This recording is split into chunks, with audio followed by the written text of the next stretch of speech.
Welcome to Lost Relation Chronicles. It was Monday morning, and we were sitting at the kitchen table after finishing breakfast. I was sipping my coffee while reading the newspaper when my wife said, "Chad, could you put the newspaper down? I need to talk to you." I set the paper on the table and she continued, "I'm leaving you, Chad. I want a divorce. Is that all?" I asked, picking the newspaper back up and flipping to the sports section. "I'm serious, Chad," she insisted. I ignored her, which only made her more upset. "Damn it, Chad. Put down that newspaper and talk to me about this. I have nothing to say except goodbye. It's not much of a loss anyway. You haven't been worth a damn as a wife for over a year, so just go." I put the newspaper down, stood up, and walked to the home office. I grabbed a notebook and pen from my desk, pulled an envelope from a drawer, and returned to the kitchen table. I wrote on the top sheet of the notebook, "Tyrone. Thank you. Thank you. Thank you, and thank God. She is leaving me." As I was about to place the note in the envelope, I had an idea. I pulled out one of the lottery tickets I had bought the night before and added it to the envelope. Then I wrote, "Maybe if you get lucky and win, it'll be enough to keep the cheaters satisfied, so she won't cheat again. Good luck, kid. You're going to need it." I signed it, a very grateful Chad, folded the sheet, placed it in the envelope, sealed it, addressed it, and handed it to Kathy. "When you see him, give him this." She took it, shock written all over her face. "You know, just because you think I'm ignorant doesn't mean I actually am." "Perhaps," I replied, reclaiming the envelope from her. "Maybe I should mail it myself. I don't trust you not to open it, read it, and then throw it away. Now, why don't you go pack your things and get out of my life? And since you're leaving, you need to be out of the house as soon as possible." "I'm not going anywhere. I'm not moving out just so you can bring your lover in." I stood up, poured coffee into a travel mug, topped it off, and headed to work. On the way, I stopped by the bank, closed our savings and checking accounts, and emptied our safe deposit box. Then I went to a bank closer to work and opened new accounts in my name only. Next, I called to cancel all our joint credit cards and arranged for new cards to be issued in my name only. After that, I focused on my day-to-day tasks. I stayed late after work, had dinner and drinks with my executive assistant, and mentioned that I was back on the market if her sister was still interested. Maria laughed and said, "To hell with my sister. If you're single again, I want to be first in line." Maria had started with me as a secretary 10 years ago, proving so valuable that I promoted her to my assistant 4 years ago, and later, to my executive assistant 2 years ago. Once, on a Sunday, I had a backyard barbecue and invited Maria, but she had to decline because her sister was visiting from out of town. So, I suggested she bring her sister along. Tara was a very busty, attractive blonde, and on Monday, Maria told me with a laugh that Tara had a crush on me. I chuckled and said, "Never mention it to Kathy. She can be, and sometimes is, insanely jealous." Now Maria was saying she was interested in me, and I had never realized she could feel that way. "All right," I said jokingly, "then Tara moves to second place, and you can take first." "I'm not joking at all, boss. I'm dead serious. I want to give it a try." "Maria, you might not agree when you hear what I have to offer." "What exactly?" "She wants a divorce, so I'm leaving it to her and her lover. I have no idea what their schedule might be." "Her lover? She slept with the guy about 1.5 years ago, and I think she finally decided that a few days a week with him isn't enough, so she's going full-time." "How long have you known?" 1.5 years. I knew almost from the day it started." "How did that happen?" "A friend of mine saw her going into a motel room with a man and called me. I hired a private detective to follow her for a week, and he got me all the information I needed." 1.5 years, and you did nothing about it? What was I supposed to do? Get angry and turn my life upside down? In this state, divorce is no fault. Everything would have to be split in half, and I'd have to sell the house and split the proceeds with her. I'd have to give up the pool, the hot tub, my woodworking shop, and the 3-car garage and move into some apartment. No thanks. I decided to just ignore it and let her cook for me, do my laundry, and keep the house clean. How could you be around her knowing she was cheating on you? You'd be surprised how quickly love can turn to hate, and then hate turns into indifference. I can't believe a healthy guy like you could go 1.5 years without sex. Who said anything about going without sex? As long as Kathy was offering, I was taking. The frequency did decrease somewhat, though. I didn't touch her on the days I knew she was with him. Other than that, the only change was that I stopped making love and just had sex. Do you have any idea why she did it? No idea, but he probably wasn't the first. You think she had other lovers? I can't know for sure, but what I do know is that in the 10 years we've been married, She fell into a certain mood 4 times, as far as I can remember. For a time, she acted the way she has for the last year and a half since she got involved with this guy. It's just a guess on my part, but I'd almost bet that the other times were for the same reason. If she hadn't been seen, and I hadn't been alerted, I would have taken her recent mood as just another one of those women's things. Maybe I'm wrong in my thoughts, but it doesn't really matter. I know for sure about this affair, and that's all I need to know to understand she's a cheater. What are you going to do now? Wait. Wait for what? To see what she plans to do. Now she's on her own. I emptied the bank accounts, canceled all her credit cards, and told her to get out of the house. She wanted a divorce, so I decided to leave it up to her. Since she doesn't earn enough to support herself and pay a lawyer, she'll have to get money for a lawyer from her lover, and I don't know if he'll give it to her. I assume they discussed this before she hit me with it, but I have no way of knowing. I'm just saying, if you're really interested in me, you'll be involved with a married man who has no idea how long it will take before he gets divorced. You're thinking about this the wrong way, Chad. How so? If she files for divorce, she'll be in control. You'll be served, and that could be bad. You have no idea what she might do. They might order you to leave the house and give it to her pending the hearings. What if she files and claims mental and physical cruelty and gets a restraining order keeping you away from her and the house? You need to set the pace, boss. You need to be in the driver's seat. Make her react, not the other way around. Besides, you'll be helping me a lot. Helping you? How? If you're going to wait and let her file, what if she doesn't? What if her lover doesn't give her the money for it? That could put us in a position of adultery, and she could use that against you in the future. You say she cheated, and she says, so what? You did too. If you file, you're stating that from your perspective, the marriage is over, and what you do from that point on is none of her business. Legally speaking, you'll still be married until the divorce is final, and being with me would technically still be considered adultery, but no court will hold that against you. If it doesn't start until after you've filed for divorce from Kathy, it seems I need to stay away from you until either you or she takes legal action. If we wait for her, it could take years, or maybe just a week, but it would be under her control. If you file, you could meet with a lawyer early tomorrow and serve Kathy by Thursday. That would give me the weekend to work on winning you over. Winning me over? I'm dead serious, boss. What's the point of being first in line if I don't take advantage of it? She was right, and I knew it. So, I pulled out my cell phone and speed-dialed Alex. Alex and I had been friends since 3rd grade, and he was a lawyer who practiced family law, a polite term for divorce law. When he answered, I told him I needed his legal services and explained my situation. He expressed his sympathy because he and his wife, Sally, were our friends, and he liked Kathy, but he assured me he would take care of it as soon as he got to his office in the morning. He asked me to come by at lunchtime so I could sign the papers, and then we could grab lunch. Then, just to be a jerk, I told him I wanted a restraining order. I lied and said Kathy told me that if I caused her any trouble for leaving me, her lover, Tyrone, would straighten me out. Alex laughed and said he knew it was pure nonsense, but that he would still do it. You know there will be a hearing on this order within 10 days, right? I can get it and serve it, but there has to be a hearing before the judge will order it to stay in effect. I know, and I'm prepared for that. But right now, the main thing is to get her out of the house and keep her out for a while. We don't have kids, so she has no real reason to use the house while the divorce is ongoing. I'm sticking to the principle of possession is 9/10 of the law. There's no reason for a judge to order me out and let her in. That's what I'm aiming for. I told her to get out when we talked this morning, but I don't know what I'll find when I get home. She might be gone, or she might still be there. Since I can't be sure where she'll be, I plan to serve her at work. Is there no chance you two could come to some agreement? None. Then I'll see you tomorrow. I hung up, looked across the table at Maria, and asked, what do you have planned for me this weekend? She laid out her ideas, and they sounded pretty good to me. When I got home, Kathy was sitting at the kitchen table, going through some papers. Why are you still here? I asked, walking to the fridge and grabbing a beer.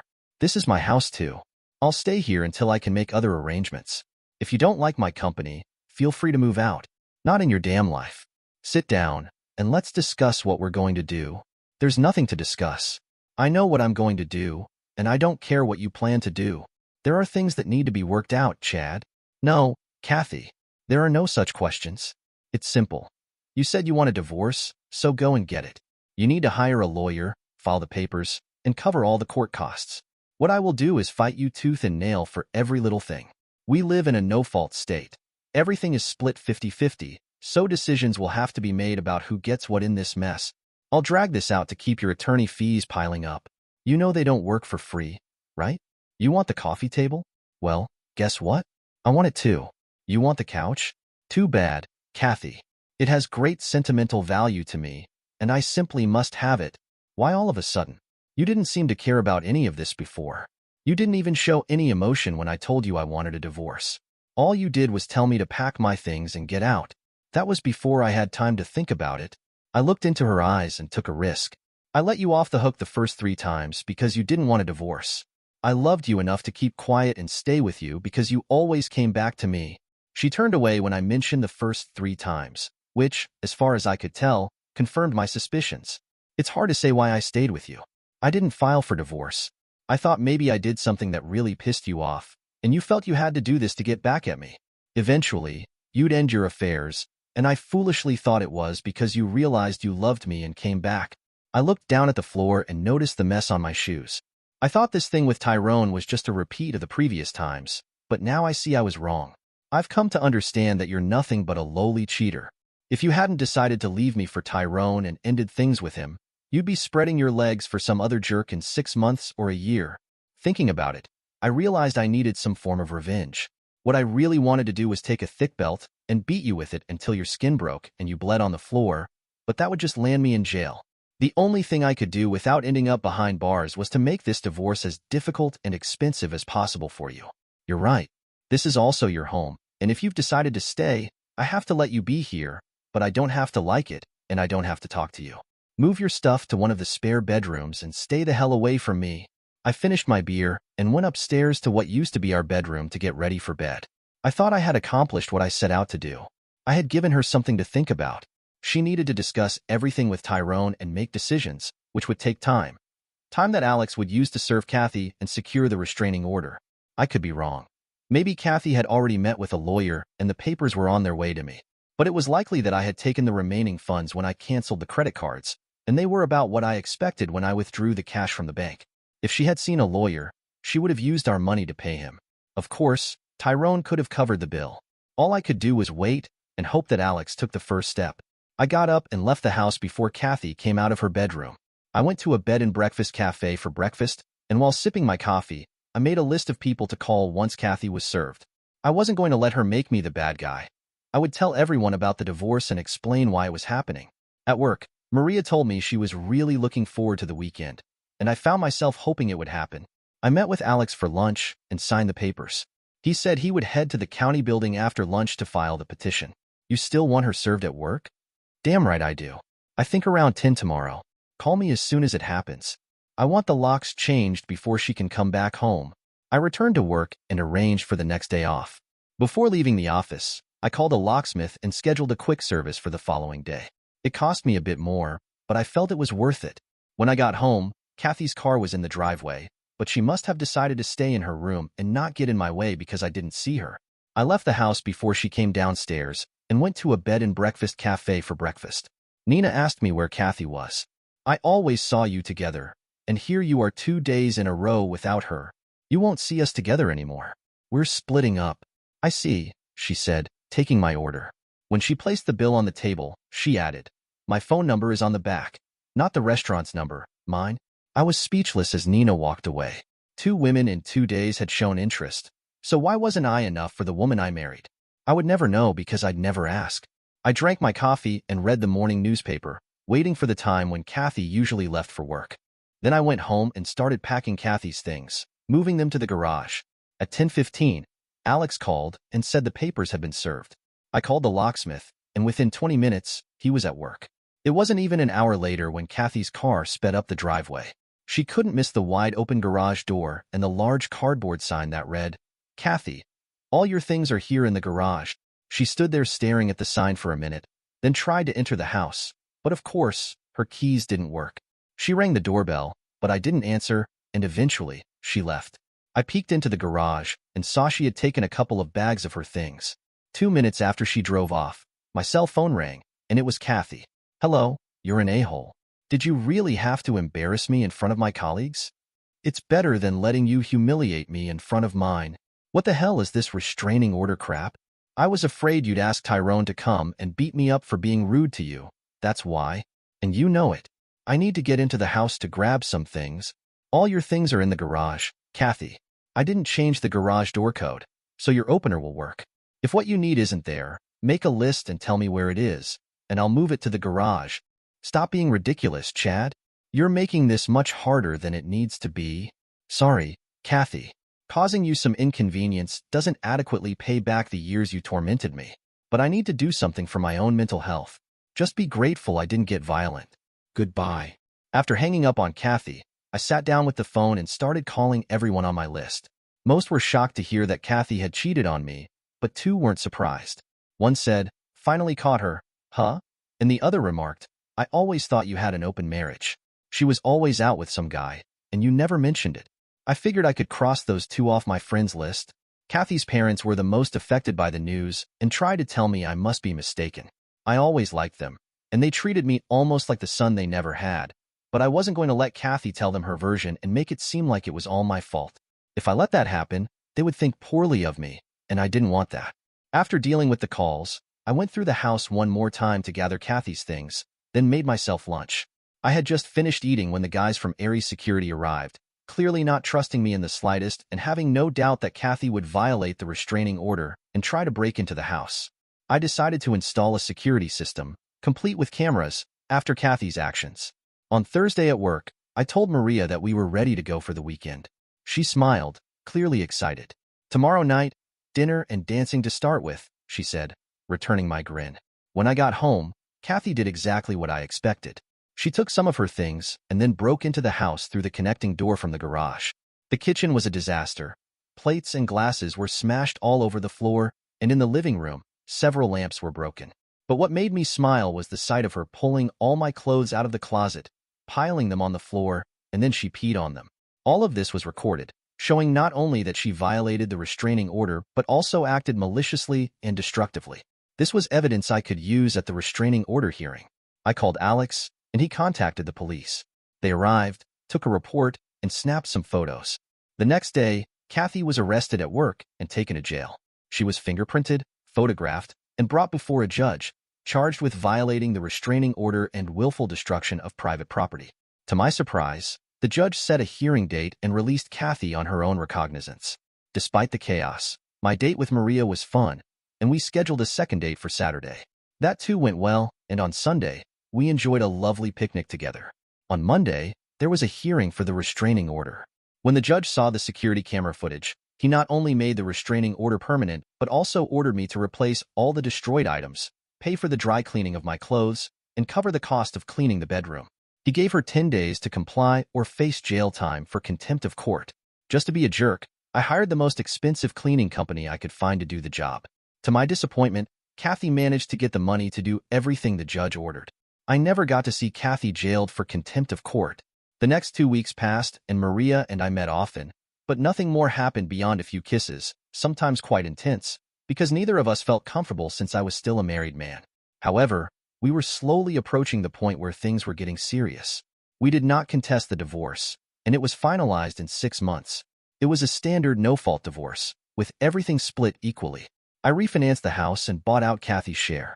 I had been saving money in a separate account for an unexpected round-the-world trip to celebrate our anniversary, and since she didn't know about it, I didn't give her a cent.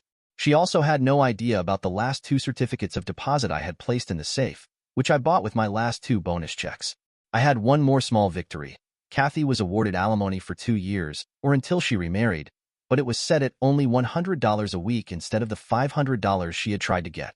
This was unexpected, and Alex told me it was because we were very lucky with the judges assigned to my cases.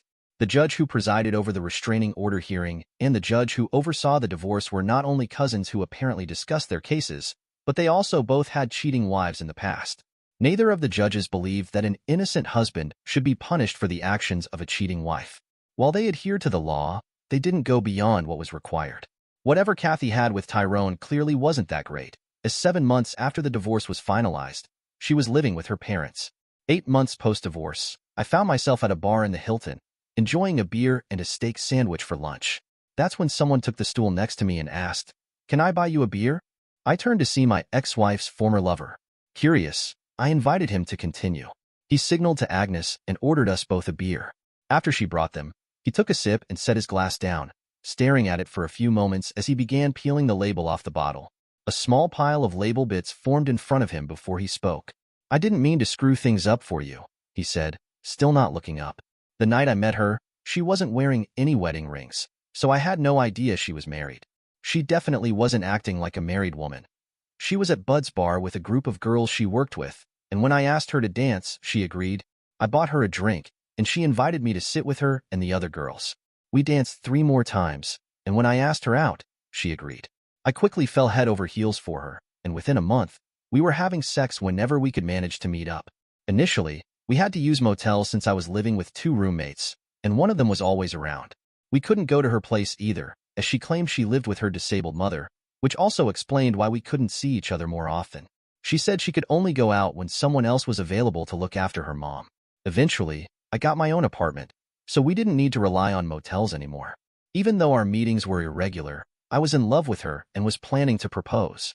I intended to buy a house big enough for the 2 of us and her mother. But just before I could pop the question, a guy I knew asked me why I was dating a cheater. I was ready to confront him when he revealed that Kathy was married and had a history of infidelity. It turned out she had cheated on you with his brother 2 years prior, and when her husband found out, he ended things with her. At first, I found it hard to believe, but then I received your letter. I sat on it for a week before confronting her, and she broke down in tears. She claimed she didn't love you, portraying you as an abusive drunk who physically beat her and tormented her emotionally. She insisted she hated you but was afraid to leave, because you supposedly threatened to track her down and kill her and anyone she was with. By that point, I had done some digging and realized she was lying, which erased any thoughts of marrying her. Still, she was good in bed, and since you had kicked her out, I let her move in with me, but only as long as she was willing to sleep with me. Everything was fine until the divorce was finalized and she began talking about marriage. That's when I ended it. My parents had split up because my mom cheated on my dad. He got custody of me, and she later remarried but was caught cheating on her second husband. She married a 3rd time and cheated again. I firmly believe in the saying, once a cheater, always a cheater. So I made it clear to Kathy that as long as she was okay with a friends with benefits arrangement, we were fine, but nothing more. About 3 weeks later, I came home from work to find she was gone. He took another sip of his beer and said there were rumors that I had known all along about our affair. He asked why I didn't divorce her immediately. I shrugged and replied, "You said it yourself. She was damn good in bed." I decided to let things be, enjoying the sex and the fact that there was someone to cook, clean the house, and do the laundry. I probably would have stayed in that arrangement if she hadn't mentioned leaving and wanting a divorce. He took another sip and added, "I never thought I'd say this, especially to you, but I miss having her in my bed." He finished his beer, stood up, took something out of his pocket, placed it on the counter, and pushed it toward me. "What is this? The lottery ticket you gave me?" I asked, surprised. "It's a winner. This is your half." He handed me a cashier's check for a substantial amount, a very, very large amount. "I waited to give it to you so you wouldn't have to split it with her in the divorce. See you around." And just like that, he left. When I returned to the office, Jan, my assistant, looked at me and said, "You look like the cat that just ate the canary. Was lunch that good?" I smiled. "Lunch was impressive." "Oh right," Jan said, remembering. "Maria no longer works for you, huh?" "Not in the office. She's home painting the room that will become the nursery when the twins arrive." Dear listeners, please share your thoughts in the comments section below and don't forget to like, share, and subscribe. Welcome to Lost Relation Chronicles. Ben had never been happier to leave work early. After a long day filled with the anxiety of possibly being stuck on the night shift, a last-minute change allowed him to clock out by 11 p.m. With a smile on his face and a bounce in his step, he drove home, eager to surprise his wife, Kathy. He envisioned her face lighting up at the sight of him and couldn't wait to unwind together after such a demanding day. Thinking Kathy would be surprised since she believed he wouldn't return until morning, he picked up a bottle of wine and a bouquet of flowers on the way. However, as he pulled into the driveway, a creeping sense of confusion washed over him. Kathy's car was missing from the garage, and the house was dark. Everything felt off. At first, he shrugged it off, assuming she had run out for a late-night errand. But when he stepped inside, the silence felt unsettling. No lights were on, and there was no sign of Kathy anywhere. Where could she be? Ben muttered to himself, pulling out his phone. He dialed Kathy's number, tapping impatiently on the counter as he waited for her to pick up. Finally, she answered, but her voice sounded flat, almost annoyed. Hey, Kathy, where are you? I got off work early, he said, his excitement fading. A long pause followed, and then Kathy's cold and dismissive tone came through. I'm not coming home tonight. Ben blinked in confusion. What do you mean you're not coming home? Should I repeat myself? Kathy snapped, irritation clear in her voice. You didn't understand the first time. His heart began to pound. Kathy, what's going on? Why aren't you coming home? I've got some urgent work to take care of, she replied coolly. Just don't bother me, okay? I'll be back tomorrow. Standing there with the phone pressed to his ear, Ben felt a wave of unease wash over him. Something was wrong. Kathy had never acted like this, so cold and dismissive. His initial confusion shifted to anger as he listened to her disinterested tone. Kathy, this is ridiculous. Why are you being so disrespectful? Ben's voice rose with frustration, his grip tightening around the phone. We'll talk about this when you get home, Ben had said, but the line had already gone dead. As he stood in the empty house, the silence pressed down on him, and his mind raced with questions. Kathy's behavior wasn't just strange, it felt insulting. Anger simmered just below the surface, and as he stared out at the empty driveway, he vowed to uncover whatever was going on. Something was definitely wrong, and Ben wasn't about to let it go without answers. The next morning, he sat at the kitchen table, his jaw clenched in anticipation. When he heard the familiar hum of Kathy's car pulling into the driveway, his heart raced. As the door clicked open, she stepped inside, appearing as if nothing had happened. Kathy gave him a brief glance, as if she hadn't left him with a million questions the night before. Morning, she said casually, her voice cool as she walked past him and headed straight for the stairs. I'm going to take a shower. Ben's chest tightened with frustration. She wasn't even going to offer an explanation, not a word. The tension between them hung thick in the air, and as much as Ben wanted to confront her right then and there, he decided to hold off, letting her think everything was fine for a few moments. He waited until he heard the water running upstairs, then driven by an instinct he couldn't ignore, Ben went outside to check her car. Something wasn't adding up, and he wasn't the kind of man who would sit around chewing on uncertainty. The car was still warm from her drive. As he slipped inside, his eyes immediately landed on the tablet she always used for navigation. His fingers shook slightly as he tapped through the recent destinations. One address stood out. She had spent the night on the other side of the city, parked outside a house in a quiet neighborhood at 251 Oakwood Drive. Ben stared at the screen, his heart thumping heavily in his chest. Why would she have been there all night? Before he could let his mind race too far, he opened the glove compartment, unsure of what he was looking for. But what he found stopped him cold. An open box of protection, with one missing. His mind reeled. They hadn't used protection in years. There was no reason for this to be in her car. His hands felt numb as he closed the compartment, and a wave of betrayal washed over him. The dots were connecting in the worst possible way. He knew what Kathy had been doing. Ben walked back into the house, the shower still running upstairs.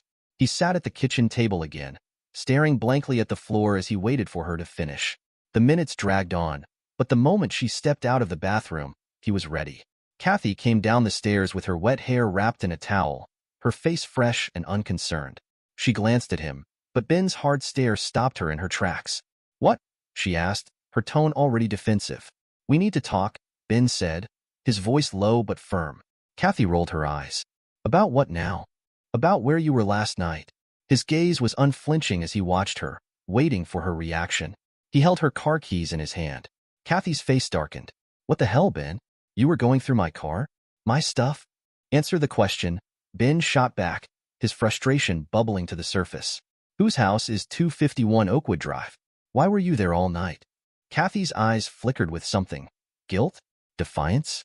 Ben couldn't quite tell, but she straightened her posture, crossing her arms. It's Roger's house, she said flatly. Ben felt his heart plummet. Roger? The guy from your office? Yeah, I stayed the night there. Her voice was calm, almost too calm. Ben clenched his fists, trying to keep his temper in check.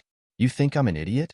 You spent the night at another man's house. I find protection in your car, and you want me to believe nothing happened? Kathy's eyes narrowed. So what if I stayed there? It's not what you think. Then what the hell is it? Ben's voice rose with anger. Tell me, is he your lover? Kathy exhaled slowly, her defensive tone softening. No, Ben. Roger's not my lover. Ben glared at her, his patience wearing thin. Then why were you at his house? And don't tell me some ridiculous lie. I deserve the truth. Kathy finally dropped her arms, her irritation shifting to something colder.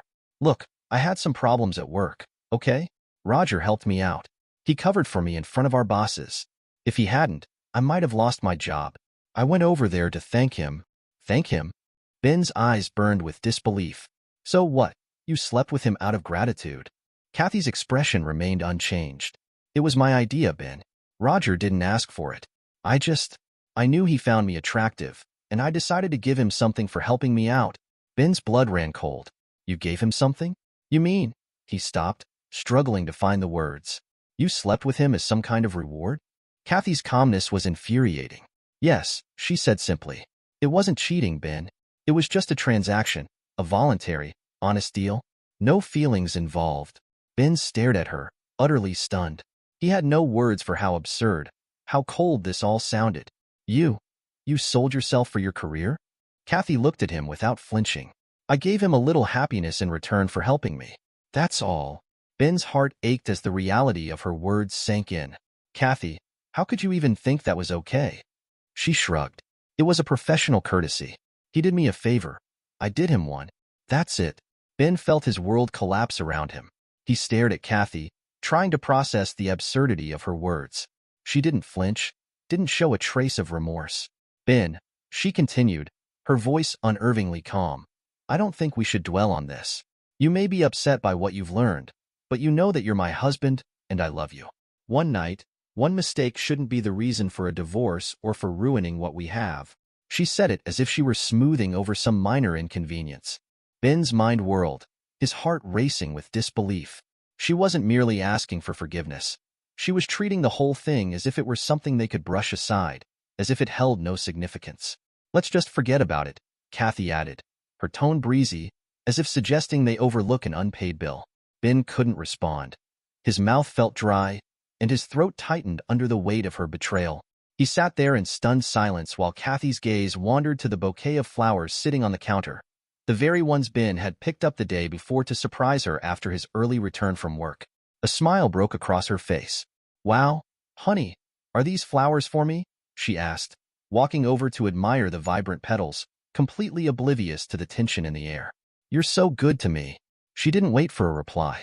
Instead, she turned to the bottle of wine he had brought home, popping it open with ease. Grabbing 2 glasses from the cabinet, she poured them both a drink, acting as if everything was perfectly normal, as if she hadn't just confessed to cheating on him for some twisted notion of career advancement. Kathy handed him a glass and raised her own in a casual toast. Ben, I'm sorry. Maybe I acted stupidly, but let's just forget about it and move on. Her tone was light, almost playful, as she took a sip of her wine, watching him over the rim of the glass. Ben sat frozen, his mind racing. He looked at her, trying to make sense of how effortlessly she brushed aside the enormity of what had just happened, as if her charm and sweet words could somehow erase the betrayal. The calmness with which she manipulated the situation made his blood boil. She wasn't sorry. She wasn't even pretending to be. To her, this wasn't a mistake. It was just business as usual. Without a word, Ben drained his glass of wine and stood up. Kathy gave him a curious look, but he couldn't stay in that room any longer. The air felt suffocating, thick with her lies. He needed to clear his head. Stepping outside, Ben inhaled deeply, the cool morning air biting at his skin. He paced across the porch, running a hand through his hair, his mind racing. Kathy's betrayal cut deep, but what stung even more was how little she seemed to care. She expected him to shrug it off as if it were nothing and continue playing the role of the loving husband while she carried on, believing her actions had no consequences. But Ben understood now. This wasn't a one-time slip. Kathy's coldness, her calculated demeanor.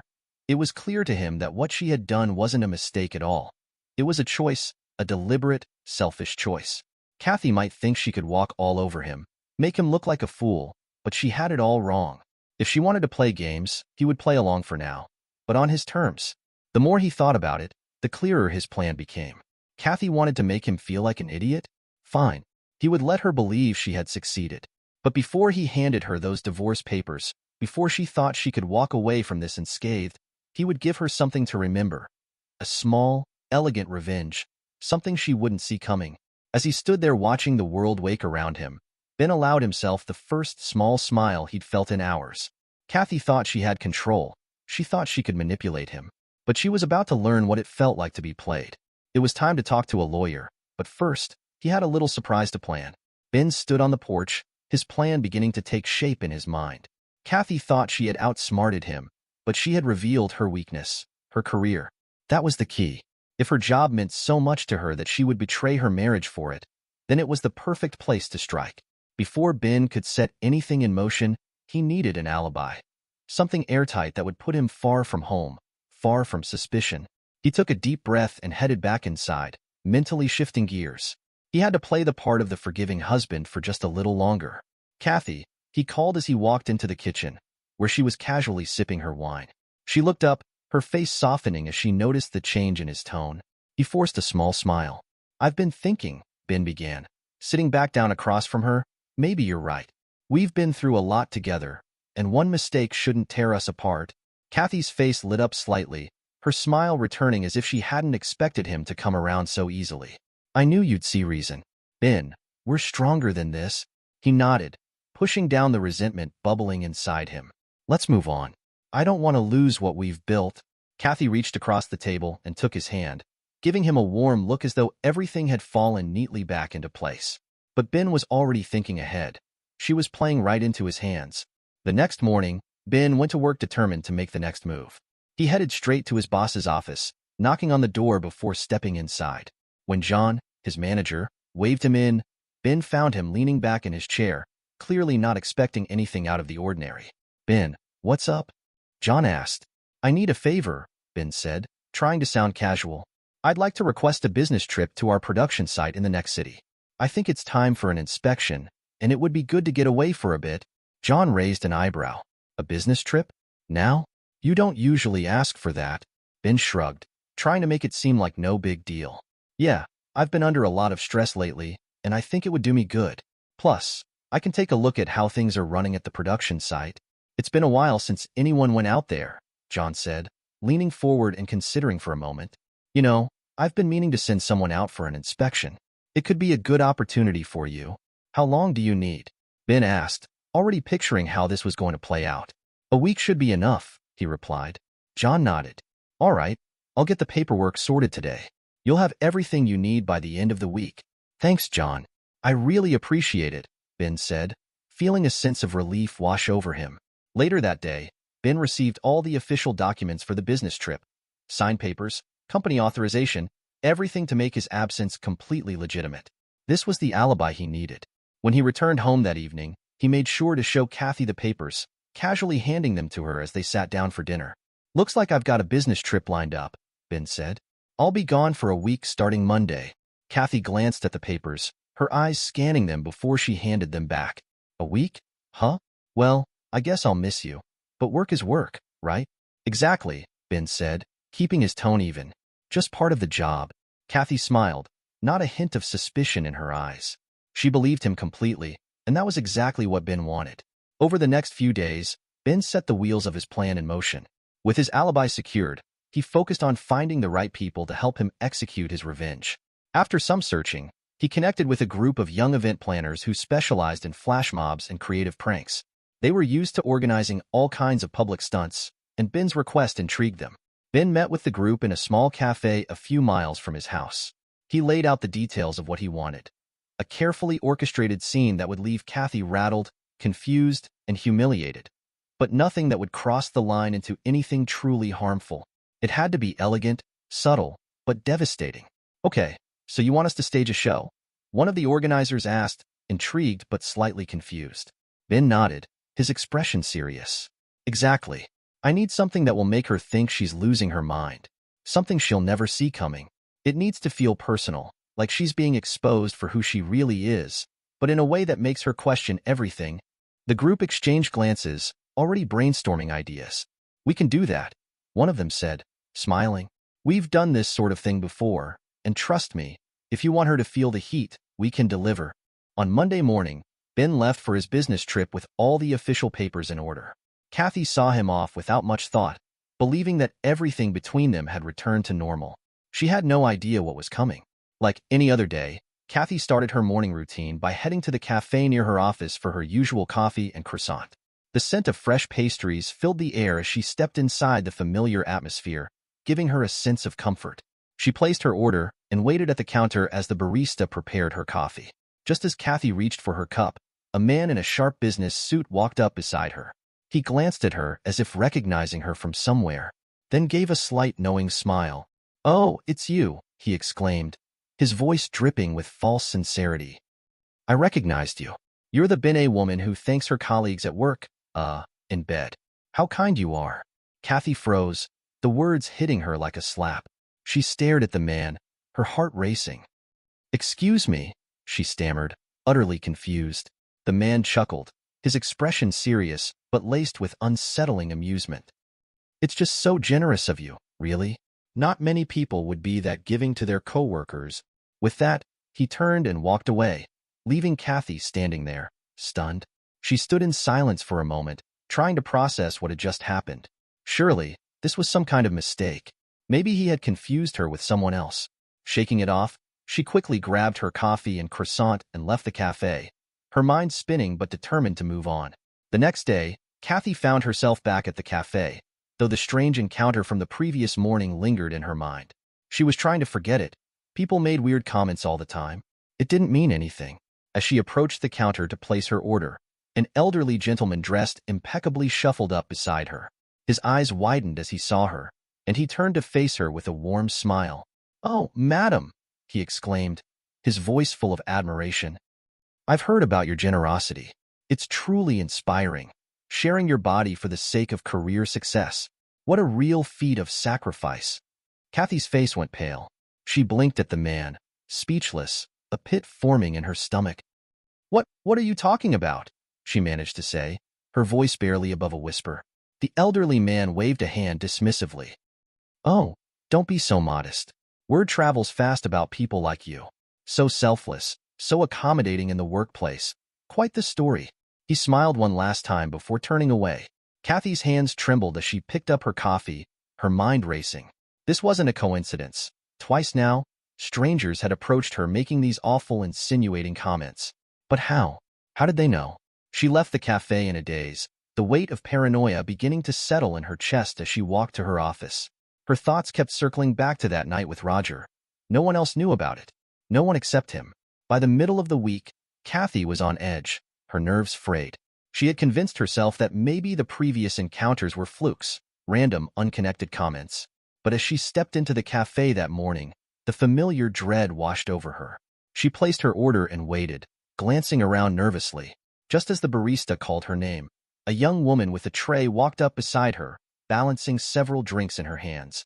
She smiled brightly as if recognizing Kathy. "Oh, you're that Kathy, right?" the girl said, her voice cheerful. "My friend works with you and told me about how kind you are, especially to the men at the office." She winked playfully. "Thank you for being so caring." Kathy's breath caught in her throat. She grabbed her coffee and bolted from the cafe, her mind now in a full-blown panic. This wasn't random anymore. Someone knew, and it was spreading. By the time she made it to her office, Kathy could barely focus. Her phone sat heavy in her hand as she dialed Ben's number, needing some kind of reassurance, some explanation. "Ben, something weird is going on," she blurted out as soon as he picked up. "People, strangers, they're saying things about me, about that night. It's like they know, Ben. They know." There was a pause on the other end of the line before Ben spoke, his tone sharp and irritated. "Kathy, why are you bringing this up again? I thought we agreed to forget about it," Ben said, his voice thick with irritation. I know, but this is different," she stammered, desperation creeping into her tone. "Someone's spreading rumors, I think. Or are you involved in this?" Her voice cracked as she sought answers. Ben sighed, exasperated. "Kathy, seriously? You think I'm behind this? I told you I've moved on. Why can't you?" "Ben, please, Listen." Ben cut her off, his voice firm. "I'm busy with work. I don't have time for this nonsense." A moment later, the video call connected, and there he was, walking through the production floor, wearing a hard hat and safety vest. "See? I'm here handling real work. I don't care about the past, Kathy. Stop bothering me with this." Kathy's heart sank as she watched him navigate the factory, his expression detached and focused on his job. "I'm sorry," she whispered, feeling foolish. It's strange. I've got to go," Ben said briskly. Don't call me unless it's important. With that, the call ended, and Kathy sat back in her chair, confusion swirling with fear. She couldn't shake the feeling that everyone knew, that somehow her secret had been exposed. Then it hit her like a cold wave. Roger. He was the only other person who knew. Could he be behind this? Or had he let something slip? As the pieces started to fall into place, Kathy's panic deepened. She had to find out if Roger had betrayed her, but for now, she was trapped in a whirlwind of fear, unsure of whom she could trust and desperately trying to maintain her crumbling facade. She needed answers, and she needed them now. Every part of her was frazzled by the strange encounters and the eerie feeling that her secret was no longer hers alone. She found Roger in his office, sitting at his desk, completely unaware of the storm about to hit him. Kathy walked in, closed the door behind her quietly, and took a deep breath. Her voice was low, barely above a whisper, but it carried the weight of her frustration and fear. "Roger," she hissed, leaning in close so no one outside could hear, "did you tell anyone about our meeting?" Roger looked up, his expression confused. "Kathy, what are you talking about?" Kathy's eyes narrowed. "You know what I mean. About that night. Did you open your mouth and tell anyone?" Roger's face paled as he grasped what she was accusing him of. "No, of course not. I wouldn't. Don't lie to me," Kathy snapped, her voice still low but filled with anger. "If management finds out, we'll be fired. Roger, you know the company's rules. No romantic relationships between employees." She took a step closer, her frustration boiling over. "Are you an idiot? Do you have any idea what could happen to both of us?" Roger, visibly shaken, raised his hands in defense. "Kathy, I swear, I didn't tell anyone. I wouldn't risk my career over this. You know me better than that." Kathy studied his face, searching for any sign of deceit, but all she saw was confusion and fear. Her anger simmered as she backed away, her heart pounding even harder. If Roger wasn't the one spreading rumors, then who was? She left his office, her thoughts spinning in a chaotic whirlwind of disbelief. The strange encounters, the comments from strangers, it didn't make any sense. A cold shiver of dread washed over her. Was she losing her mind? Was someone playing a twisted game with her? The rest of the day dragged on, each minute weighed down by her growing paranoia. By the time she was ready to leave the office, Kathy's nerves were frayed to the edge. She clutched a folder of documents to her chest as she stepped out of the building, lost in her thoughts. Suddenly, a young guy bumped into her, the impact knocking the folder from her hands. Papers scattered across the pavement, fluttering in the breeze.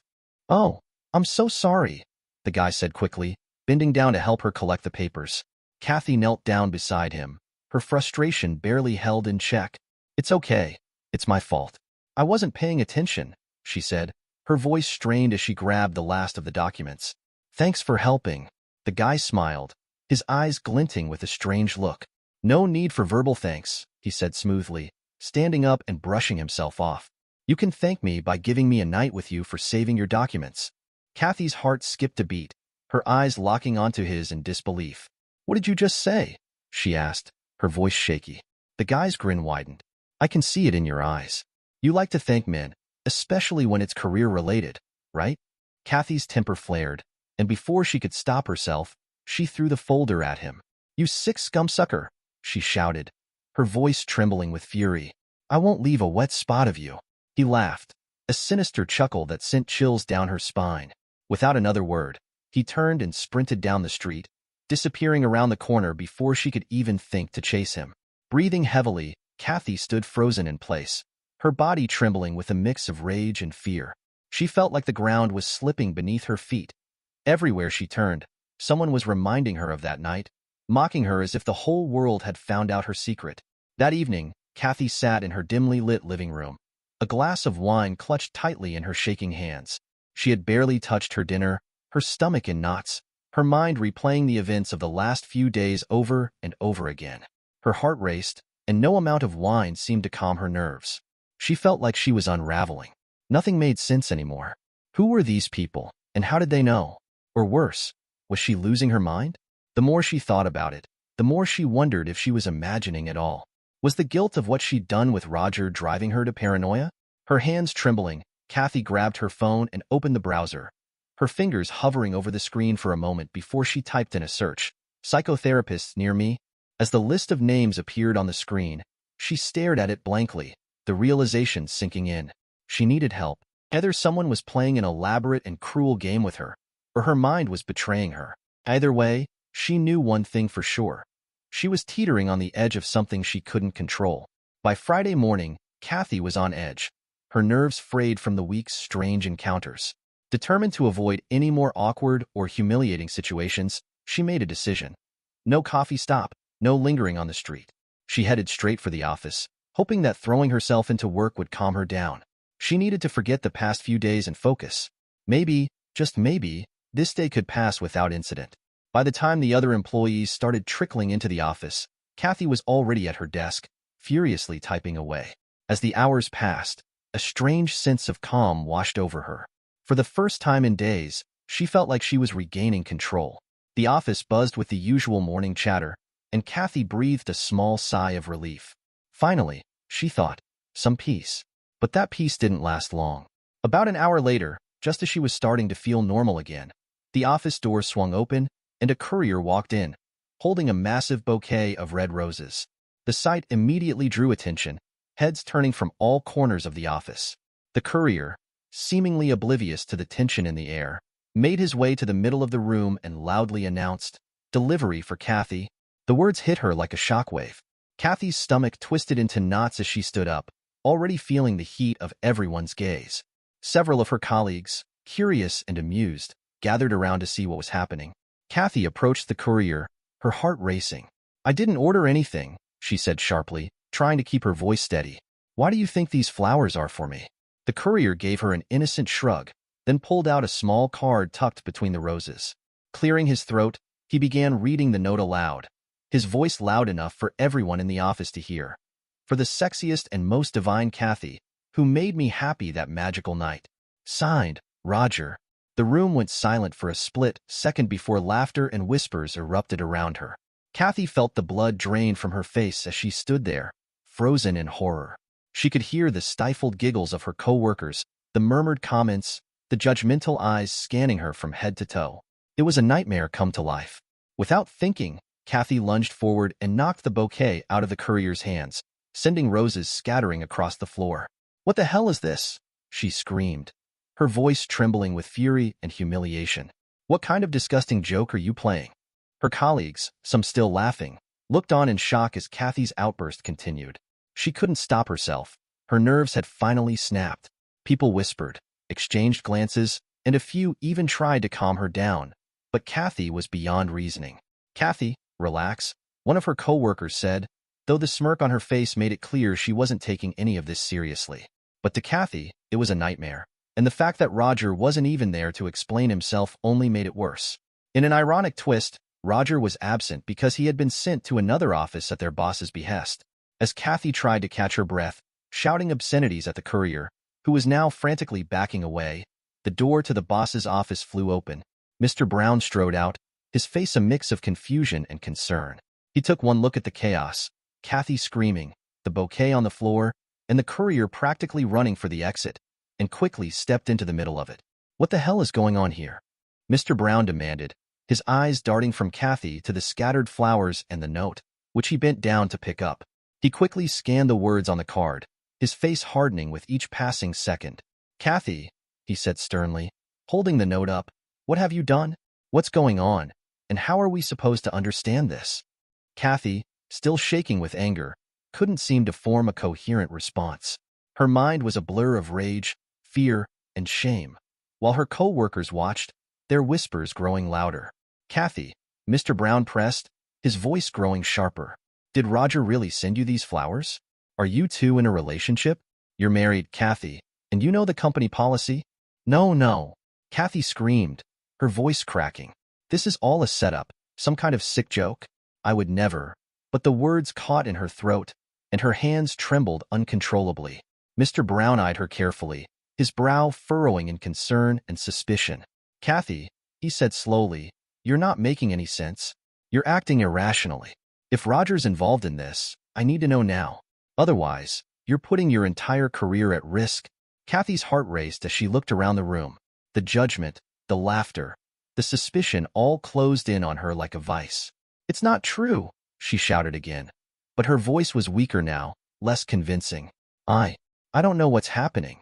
Someone is trying to ruin me. Mr. Brown took a deep breath, clearly trying to maintain his patience. Kathy, you need to calm down. Her eyes darted wildly around the room. Her colleagues stared at her with a mix of amusement and pity, some trying to suppress their laughter, others exchanging knowing glances. It was too much. She couldn't take it anymore. Mr. Brown stood in the center of the chaotic scene, watching as Kathy trembled with rage and frustration. He could see she was on the edge of a breakdown, her face pale, her hands shaking. He knew he had to diffuse the tension, not just for Kathy's sake, but for the entire office, which was now buzzing with whispers. With a forced smile, Mr. Brown raised his voice, trying to sound casual. All right, everyone, enough staring. Let's get back to work. What kind of joke is this anyway? He attempted to inject some lightness into the situation, his cheerful voice deep and playful, hoping to soften the mood. Kathy, calm down, he added, still smiling. Why don't you take a couple of days off? We'll figure this out. You and Roger can take a lie detector test if it'll clear things up. No one will doubt your integrity. Trust but verify, right? He chuckled, clearly not serious, hoping to break the tension and brush the whole thing off as a misunderstanding. But what Mr. Brown didn't realize was that Kathy was already far beyond reason. At his words, something inside her snapped.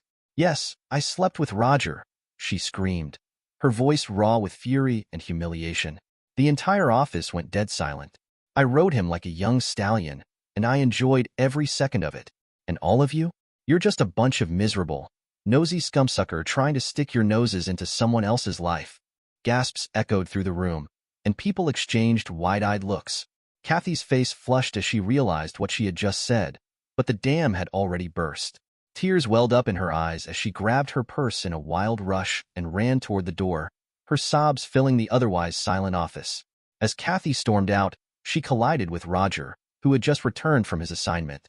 He was clueless about what had just transpired, his usual confident posture faltering when he saw the state Kathy was in. Tell them, Roger, Kathy shouted, her voice thick with emotion. Tell them how we were tumbling around at your place. They're all dying to know the details because their lives are boring and gray, stuck in this office. Roger froze, his face draining of color.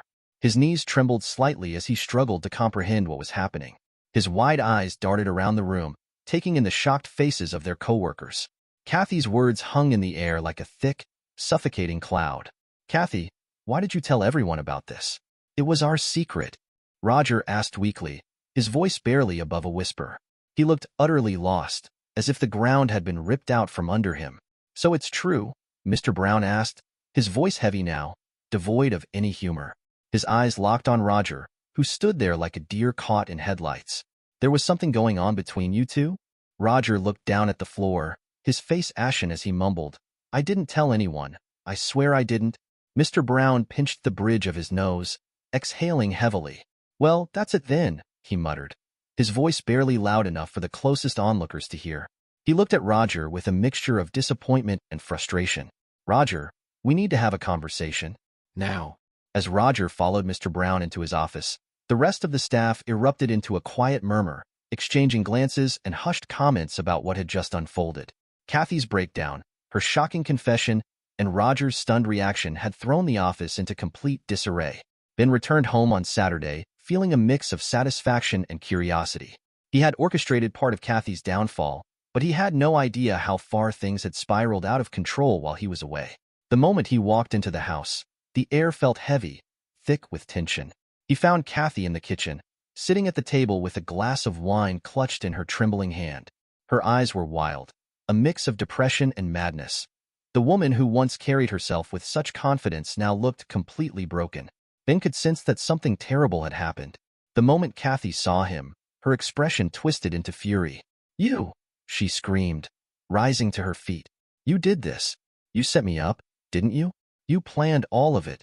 Ben took a step back, raising his hands in a gesture of defense. Kathy, calm down. What are you talking about? I didn't do anything. But Kathy wasn't listening. She advanced on him, her eyes filled with rage and desperation. You wanted to ruin me. You wanted to humiliate me in front of everyone. Kathy, Ben said gently, trying to keep his voice calm. I'm your husband. I wouldn't do that to you. I didn't arrange anything. Let's just talk, okay? Kathy's hands shook violently as she stood inches from him, her face pale with anger. Then, without warning, she lunged toward the counter, grabbing a large kitchen knife. She turned back to him, holding the blade in her hand, her eyes crazed. "I'll make you pay for this," she screamed, waving the knife towards Ben. "You think you can destroy me and walk away?" Ben's heart pounded in his chest, but he didn't lose his composure. He slowly backed away, pulling his phone from his pocket as he dialed 911. "Kathy, put the knife down," he said as calmly as possible, his voice low but firm. "You're not thinking straight. You need help." Kathy continued to rant, her grip on the knife tightening. "You ruined my life, Ben. You made me look like a fool. You set me up, you monster." Within minutes, the police arrived, bursting through the door and quickly assessing the situation. Kathy, still holding the knife, was screaming incoherently as they gently disarmed her and led her away. Her face was a mask of pure anguish, and her words had descended into a stream of jumbled nonsense. As Kathy was taken away in handcuffs, Ben felt a strange mixture of pity and relief. She wasn't in her right mind anymore. It was over. At the hospital, the doctors diagnosed Kathy with a severe nervous breakdown, placing her under temporary psychiatric care. Ben knew this was his opportunity to finally end things. While Kathy was undergoing treatment, he took the steps he had been planning for weeks. He quietly withdrew a large sum of money from their joint account, moving it into a private one. With the help of his lawyer, Ben drafted the divorce papers, preparing for the final stage of his revenge. When Kathy returned home, she found the house empty, with a stack of papers waiting for her on the kitchen counter. Ben had moved out and left no explanation other than the divorce documents and a note instructing her not to contact him. The moment Kathy realized what was happening, her anger flared once more. Days later, she contacted Ben, furious over the missing money, accusing him of stealing from her. Ben was ready for her. When they met face to face, his expression was calm but steely. "I didn't steal anything, Kathy," he said, his voice cold. "But I'll tell you this. Our house cameras have footage of you attacking me with a knife. If you want to play this game, I can easily press charges for attempted murder." Kathy's face went white as she grasped the gravity of his words. Ben stepped closer, his tone dripping with icy resolve. "You've gone crazy, Kathy. You did all of this yourself. I tried to live like you wanted, like nothing had happened. But you destroyed it with your lies and your insanity." Kathy's anger turned to panic, but she knew Ben had her cornered. You can't do this," she whispered, her voice shaky. "Oh, I can," Ben replied, his voice steady. "And I already have. You're not getting a dime from me.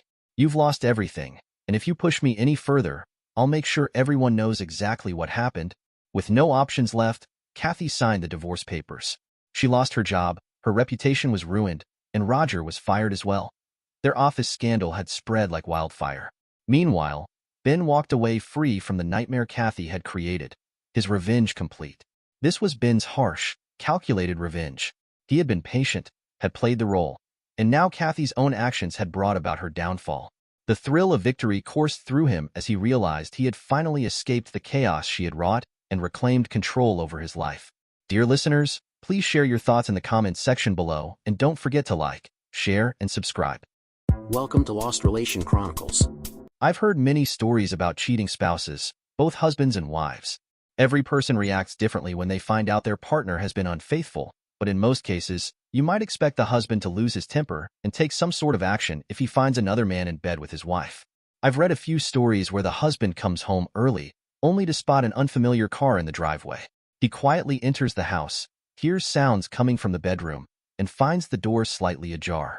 Peeking inside, he sees his wife with another man, and she's calling out for more. The husband, feeling sick to his stomach and overwhelmed, doesn't know how to react.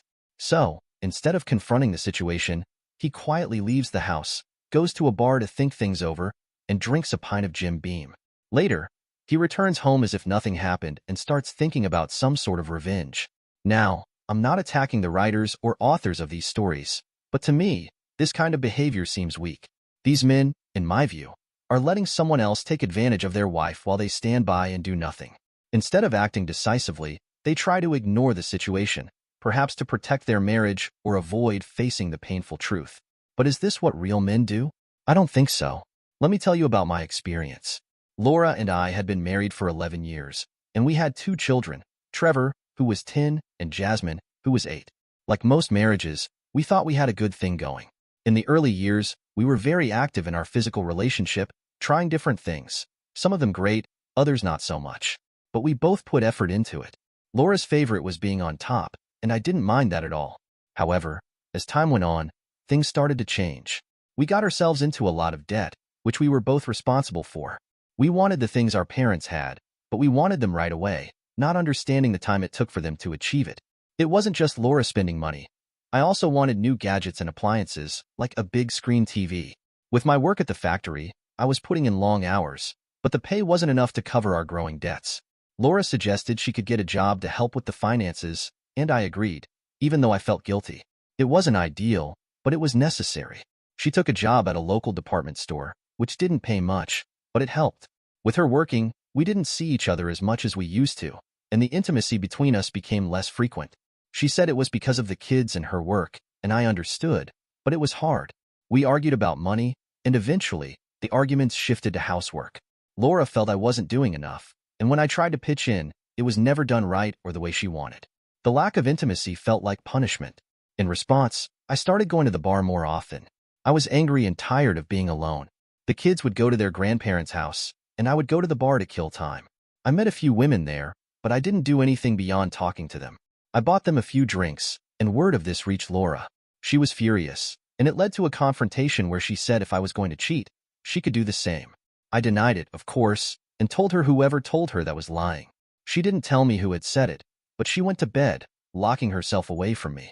I was tempted to break the door down, but then thought about the mess and the cost of fixing it. I thought things would eventually calm down, so I ended up sleeping on the couch. We were at a point where we just couldn't get along anymore. We argued about the smallest things, and it seemed like every conversation ended in a threat of divorce. Our kids were spending more time with Laura's parents, likely because they couldn't stand seeing us fight. On Friday, I told Laura I was taking Saturday off to go fishing. She was furious, saying, "We need money, and you're taking the day off? What's wrong with you?" Another argument ensued, and she accused me of planning to take a woman from the bar with me. I didn't know where she got that idea, but I denied it. I admitted that over the past few weeks, a woman from the bar had been flirting with me. I enjoyed the attention, but didn't do anything more than talk to her. One time, she even grabbed my hand, but I stopped her, explaining that although Laura and I had issues, I wouldn't cheat on her. The next morning, I went fishing to clear my head. I spent about 4 hours walking, and by the time I came back, I felt I had sorted things out in my mind. I realized that Laura and I had been acting foolish, arguing without resolution. I decided it was time to go home and sit down like adults to figure things out. But when I pulled into the driveway, there was a strange car there. My heart sank, and I immediately thought of those cases where the husband catches his wife cheating and just stands by helplessly. I crept inside, listening for sounds. I could hear Laura saying, "Victor, this isn't right. Even if Warren is cheating on me." I peeked into the room and saw her with Victor, his hand on her chest, her blouse unbuttoned. I couldn't believe what I was seeing. I walked into the room, and Laura panicked, shouting, "Warren, what are you doing here?" I grabbed Victor by the arm and yanked him off the couch. His pants were undone, and I hit him hard in the stomach, then threw a punch to his jaw. I think I may have dislocated it. I tossed him across the room, knocking over a table and a lamp. I jumped on him, throwing punch after punch. As he lay there, I kicked him in the groin. Laura was screaming at me to stop, but I wasn't done. I pulled Victor outside and threw him onto the lawn, then grabbed Laura and threw her out too. Her breasts were still exposed, but I slammed the door and locked it. She screamed for me to let her back in, to talk things over and call an ambulance for Victor, but I ignored her. A few minutes later, a patrol car and an ambulance showed up. The officers told me to open the door, or they would break it down. I complied, and they rushed in. They ordered me to lie face down, handcuffed me, and took me to the police car. Victor was unconscious and being taken to the hospital. Laura straightened her clothes and put her bra back on. The officers spoke to her first, then to me. I refused to say anything, and they read me my rights. I didn't say a word. I was taken to jail, and Laura came to visit, calling me, but I told the officers I didn't want to speak with her. A friendly officer named Joe came by to talk to me. He asked, "What happened, Warren?" I replied, "Lack of communication, plain and simple. My wife was about to sleep with another man in my house, and I wasn't going to stand for it. No one forced her to do it. She was doing it willingly." Joe asked if I heard her side of the story, but I didn't care. I told him, I did what I had to do, and now I guess I'll pay for it. I refused to waste any money on bail, telling the officers that if I was going to be stuck in this mess, I might as well cool off. Later, my lawyer came to see me and told me I was in serious trouble. He suggested pleading insanity, but I laughed. I knew exactly what I was doing. I warned him, if Laura or anyone like that ever comes near me again, they'll get a repeat performance. I asked my lawyer if I had killed him, and he told me I came damn close. Victor had a broken jaw, 2 fractured ribs, 2 black eyes, and God knows what else. The police couldn't even take his statement since he was in no condition to speak. All they had was Laura's version of events. My lawyer told me he was going to visit her the next day, and I told him to let her know she was free to be with anyone she wanted, and that I wanted a divorce. I had become incredibly stubborn. In prison, you learn to be tough, and I refused to speak to Laura. I did receive a few messages from the kids, saying they missed me and wanted me to come home, but it wasn't as simple as just walking back through the door. 2 months passed since the incident, and my trial was about to start. There were no other witnesses besides Laura and Victor, who worked at the same place as her. I was sitting in the courtroom when they wheeled Victor in, still in a wheelchair. I think I broke his leg when I threw him out the door. His jaw was still bandaged, but the bruises had mostly healed. My lawyer whispered to me that they had to surgically remove his testicles because they had been damaged too badly. Victor was married, but his wife was divorcing him because of what had happened.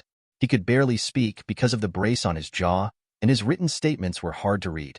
I glanced at the door and saw Laura standing there. I felt a mixture of anger and hurt when I saw her. She had to testify as a reluctant witness, though she didn't have to speak against me. Still, she had to share her account of the events. I wasn't sure I was ready to hear it, but it was coming. Victor was called to the stand first. He claimed that Laura had invited him over, and that they were getting intimate when I burst in and started attacking him. He said he and Laura were 2 consenting adults, and that I didn't give him a chance to explain before I started hitting him. His version of events made me want to stand up and slap him again, but I held back. When Laura was called to testify, she looked at me with anger in her eyes, tears streaming down her face. She explained that Victor had been flirting with her for a while, but she had always rejected him. She said that when Victor told her I was cheating on her, she didn't believe it. Then, Victor showed her pictures of me with my hand on another woman's bottom, and it all clicked. I realized that Victor had been hanging around outside Jake's bar, spying on me. He was taking pictures to use against me. Laura told the court that after learning about the supposed affair, she became upset and confused. Victor suggested she get even, and she told him about me going fishing that Saturday. She said she was hurt and embarrassed, and when Victor showed up at her door, she let him in. She remembered that Victor started flirting with her and, before she knew it, was undoing her blouse and pulling down her bra. She said she didn't want to be with him, but she let him touch her anyway. Laura's testimony was heartbreaking. She said that, at the time, she felt abandoned by me and was desperate for some form of attention. She knew what she was doing was wrong, but didn't stop it. Then, I walked in and caught them. She claimed she was terrified I would kill Victor and that she screamed at me to stop, but I was beyond reason. She remembered me throwing Victor out the door, calling her names, and throwing her out too. The police and ambulance arrived shortly after, and Laura broke down in tears on the stand. I tried to reach out to her afterward, but she couldn't get through to me. I was so foolish. When Laura got off the stand, she looked at me in tears. I felt so conflicted. According to her, they hadn't done anything like this before, and there was a chance she wouldn't have gone through with it. I knew she was in pain, but there was nothing I could do but watch as everything fell apart. My statement during the trial was a huge mistake, as I told the court I'd do it again if I had the chance. After everything was said and done, I was charged with assault and battery. The judge explained that even though it happened in my home, Victor was a guest, and legally, I could have asked him to leave but couldn't have beaten him the way I did. The sentence was 4 years. Laura left the courtroom in tears, and I never spoke to her. One day, sitting in my cell, I decided to write her a letter. I had things I needed to say. Dear Laura, I still love you, and I always have. I never cheated on you. If you ask Ellen at the bar, she'll tell you the truth. I'll have my lawyer send you the divorce papers. You're too beautiful a woman to be alone. We made a lot of mistakes that I'll always regret. If we'd communicated more, maybe this wouldn't have happened. I wish I could have done more. I should have, but now it's too late. Tell Trevor and Jasmine I love them. It's a shame their father's a criminal. I couldn't stand by and let it happen. My only regret is that you didn't believe me and decided to get revenge instead of talking to me. I hope you find someone else. Please move on and forget about me. You deserve happiness. Always loving you, Warren. I sent off the divorce papers and gave all our possessions to Laura. I didn't need anything anymore.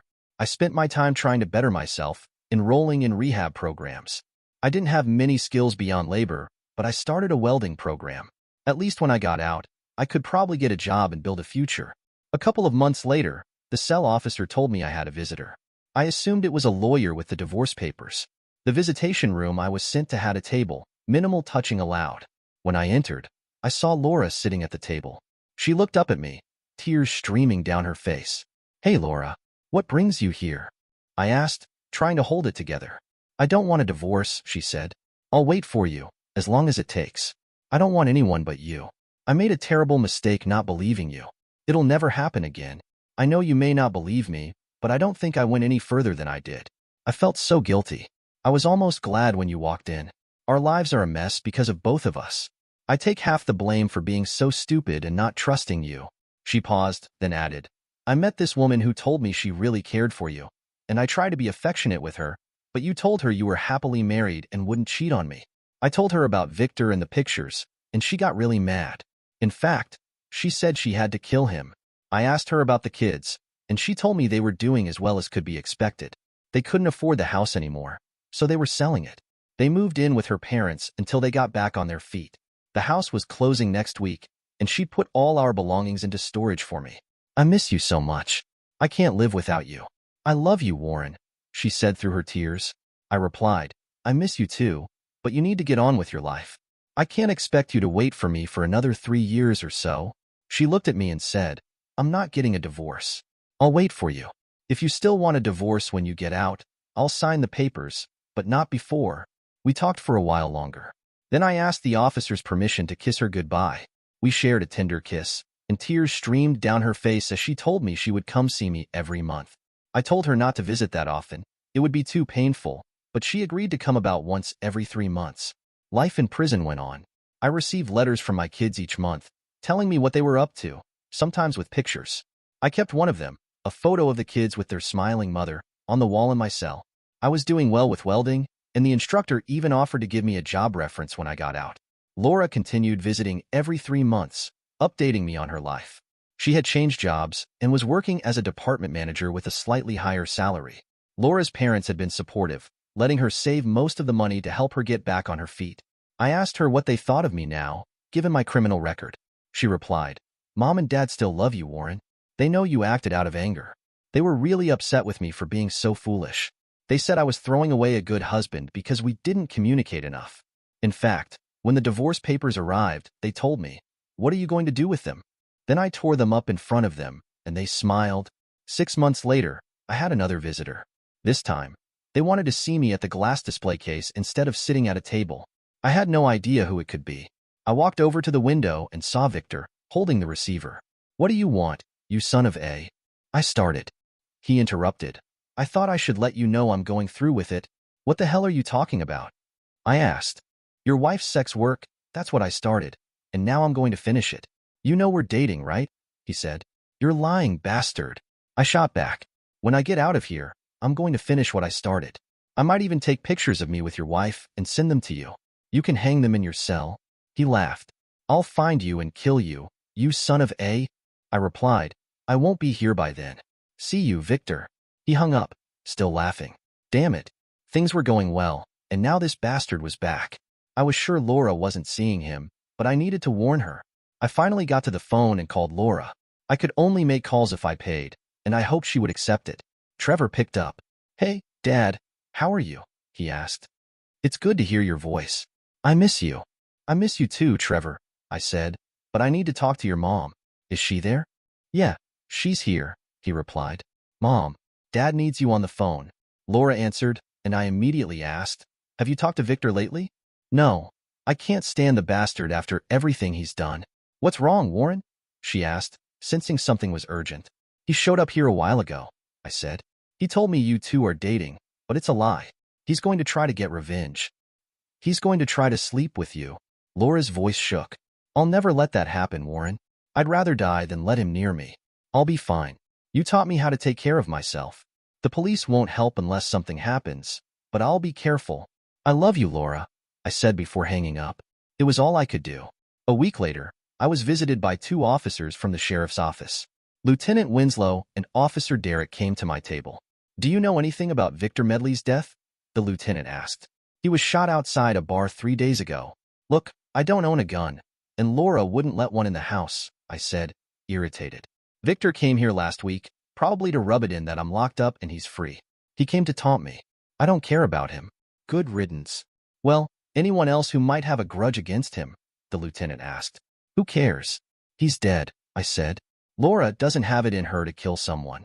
She's got kids to raise and lives with her parents now. She's got enough on her plate without having to kill someone." The lieutenant paused. "You're right. We think Victor was shot by a woman he met at Jake's bar, but we don't have proof." I shrugged. "I don't care who did it. If it was her, good for her." Later, the officers left, and I thought about calling Laura to tell her not to worry anymore. I didn't want anyone listening to my calls, so I kept quiet. The incident was reported in the paper, and though they mentioned my name, they knew I was locked up at the time. The following week, it was time for Laura's next visit. I was overjoyed to see her when she arrived. She asked if I had heard about Victor, and I shared that the police had visited me. She told me they had also spoken to her, confirming her alibi with her parents, who could vouch for her arrival time. When she mentioned that they had asked about guns, I confirmed we didn't keep any in the house. "Where's my Luger?" I asked. "It's probably in storage with the rest of your things," she replied. The important thing, she added, was that I was safe. Being in prison had given me a lot of time to reflect, and when I got out, I asked her if we could leave the past behind and start fresh. She smiled, saying, "I know we can. No more secrets, just more communication. I love you, Warren. I always have and always will." 2 months later, I was called to the warden's office, where I was told I'd be released early, just 2 weeks away. I could hardly contain my excitement. I called Laura, asking, "Honey, can you pick me up in 2 weeks?" She was overjoyed, crying on the phone. "Oh my God. Oh my God. When? What day? What time? I'm so happy." 2 weeks later, Laura came to pick me up. She had a new car and looked beautiful. She kissed me, tears streaming down her face, and we drove to her parents' house. They had a sign out saying, "Welcome home, Daddy." The kids looked so grown up, and I hugged them tightly. After the small celebration, we headed to our room, and Laura said, "Honey, where do you want to sleep?" I replied, "In our bed, silly." She smiled and added, "We moved it downstairs for privacy. But tonight, we're going to a motel. I've got 3 years of love saved up for you." After the party had wound down, we said our goodbyes, knowing everyone knew where we were going and what we were planning to do. I looked in the closet for my clothes and found a blonde wig there. Laura smiled when she saw me holding it and said, "I wore it once. I think I look better as a brunette." She pointed to the drawers with my clothes, and I pulled out a fresh set to take with me. At the motel, we decided to have a drink together. While I was getting our drinks, I overheard a man talking to Laura. "Hey, babe, are you here alone?" he asked. Laura politely told him, "Please go away. I'm married and waiting for my husband," but he wouldn't listen. "Damn, baby, why would I be afraid of your old man?" he replied. Laura called out, "Warren, honey, come here." The man glanced at me and then quickly excused himself, running out the door. I laughed and asked Laura, "What the hell was that about?" She grinned. "You're a legend around here. When any man hears I'm married to you, they leave me alone. People still think you're responsible for Victor's death." We went up to our room, and Laura asked how I wanted things to go. I told her I wanted quick, passionate sex first to release the tension, and then we'd slow it down for some intimate lovemaking. She undressed, and I followed her, both of us eager. Afterward, as she got up to clean herself in the bathroom, I poured us drinks. When she came out wrapped in a towel, I handed her a drink and said, "A toast to the woman I love. May we always be together." We both took a sip, and I pulled the towel off her, sitting her on the bed. A satisfied smile spread across her face as we shared the moment. "I love you so much, Warren," Laura said. "I think that might be enough for the first 6 months." She smiled at me. "That still leaves us with 2.5 years to spare." I grinned back. In the weeks that followed, I found a job as a welder for a large firm. The man who hired me mentioned they were big on giving second chances, as long as the employees showed up on time, worked hard, and stayed clean. He also said I came highly recommended, though he never mentioned by whom. A few months later, we managed to rent our own house. It was a lease with an option to buy, located in the same neighborhood as Laura's parents. We were finally going to be a family again. One day, as we walked up to the warehouse building where I worked, We were met by Lieutenant Winslow and Officer Derrick, along with 2 other officers. They had a warrant to search the warehouse, and I immediately knew they were after the Luger. As they went through the boxes, I tried to catch Laura's attention, but they separated us. Moments later, one of the officers came out holding the Luger. He placed it in a plastic bag and handed it to the lieutenant, who walked up to Laura. "I thought you didn't allow guns in your house, Mrs. Blake," he said. Laura calmly replied, "The warehouse building is not my home, Lieutenant." The officer suggested she stay close to home until they tested the gun. After they left, I went to Laura's and said, "I thought you'd gotten rid of that gun by now. God, what are we going to do now?" Laura looked at me in confusion. "Do what? Oh my God. You think I killed Victor? I didn't do it, Warren. I don't know who did, but it wasn't me." I hadn't thought about the gun until she reminded me of it. The next day, the lieutenant came to our new house. He even returned the Luger, explaining that the serial number had been wiped off, and it didn't even have a striker. It wasn't illegal to own, but it was practically useless. He added that it likely hadn't been fired in years. Laura had told him to keep it or dispose of it, as she didn't allow firearms in the house. She even wondered if it had been left there by one of the movers. The only thing she knew was that it wasn't hers. After this bizarre turn of events, our lives mostly returned to normal. The biggest lesson I learned was the importance of always communicating better with Laura. She admitted that everything had started because she didn't trust me. I could have divorced her, but we both would have lost so much time. Our sex life was as passionate as when we first married. The one thing she knew for sure was that I wouldn't cheat on her, and she also knew what would happen if she ever cheated on me. It's funny. Whenever we go out with friends, they always ask if they can dance with Laura. I think I'll be a bit of a legend in our small town for a while. About a month ago, we got a call from the lieutenant.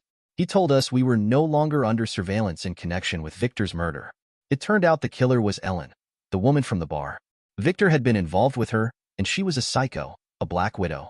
She had a history of seducing men, then killing them when she was done with them. The police had been investigating a case of a cheating wife and went to a bar to talk to the husband. There, they found Ellen with another man. When they checked her car, they discovered a blonde wig and a Luger in the trunk. Ellen eventually confessed to shooting Victor and 3 other unsolved murders, all of which were husbands who had cheated on their wives. The first murder had happened in Atlanta, where her husband's body was found behind a bar. As I processed this, it hit me. If I had cheated on Laura, I might be lying in an alley somewhere right now. Dear listeners, please share your thoughts in the comments section below, and don't forget to like, share, and subscribe. Welcome to Lost Relation Chronicles. Your sweet lips. Put your sweet lips a little closer to the phone. Let's pretend that we're together, all alone. I'll tell the man to turn the jukebox way down low, and you can tell your friend there with you he'll have to go. Kelly and I had met about 6 months ago at a dance club in Petaluma, north of San Francisco. I had gone with a couple of girls I worked with, Marcia and Julie. They wanted someone to help keep the wolves off. They wanted to choose, not be chosen. That was okay with me. I had been feeling melancholy. I'm not sure why. It's like something was going to happen, something that would make me sad. When you are like that, it seems to feed off itself. The girls were dancing and I was sitting at the table, staring into my beer when I sensed a presence next to me. I held still for a minute, I guess hoping whoever it was would go away. Finally, I looked up and immediately forgot my beer. A young lady. In my mind, I never saw a girl or a woman. Strange that. Stood there with a smirk on her face. I looked closer. There was something about her. Something. She wasn't beautiful, but yet she was. She had dishwater blonde hair cut short. A pixie face with a cute upturned nose. Not really tall, maybe 5 feet 6 inches, slender but curvy, probably a little underweight for her height. She had a white blouse with a black skirt. The blouse was my favorite type, kinda off the shoulder with elastic around the top, I guess what you would call a scoop neck. She was leaning over a little bit, ready to say something to me. It was a nice lacy white bra to match the blouse. I was in love for the first time in my life. If you were not too wrapped up in that beer, would you dance with me? What beer? I mumbled as I tried to unwind from the chair. As I stood up, my feet did something with each other, independent of any plan of mine, and I lurched into this mystery that had appeared in front of me. Laughing, she said, You are an even better dancer than what Julie told me," as she pulled me onto the dance floor. Whisper to me. Whisper to me. Tell me, do you love me true? Or is he holding you the way I do?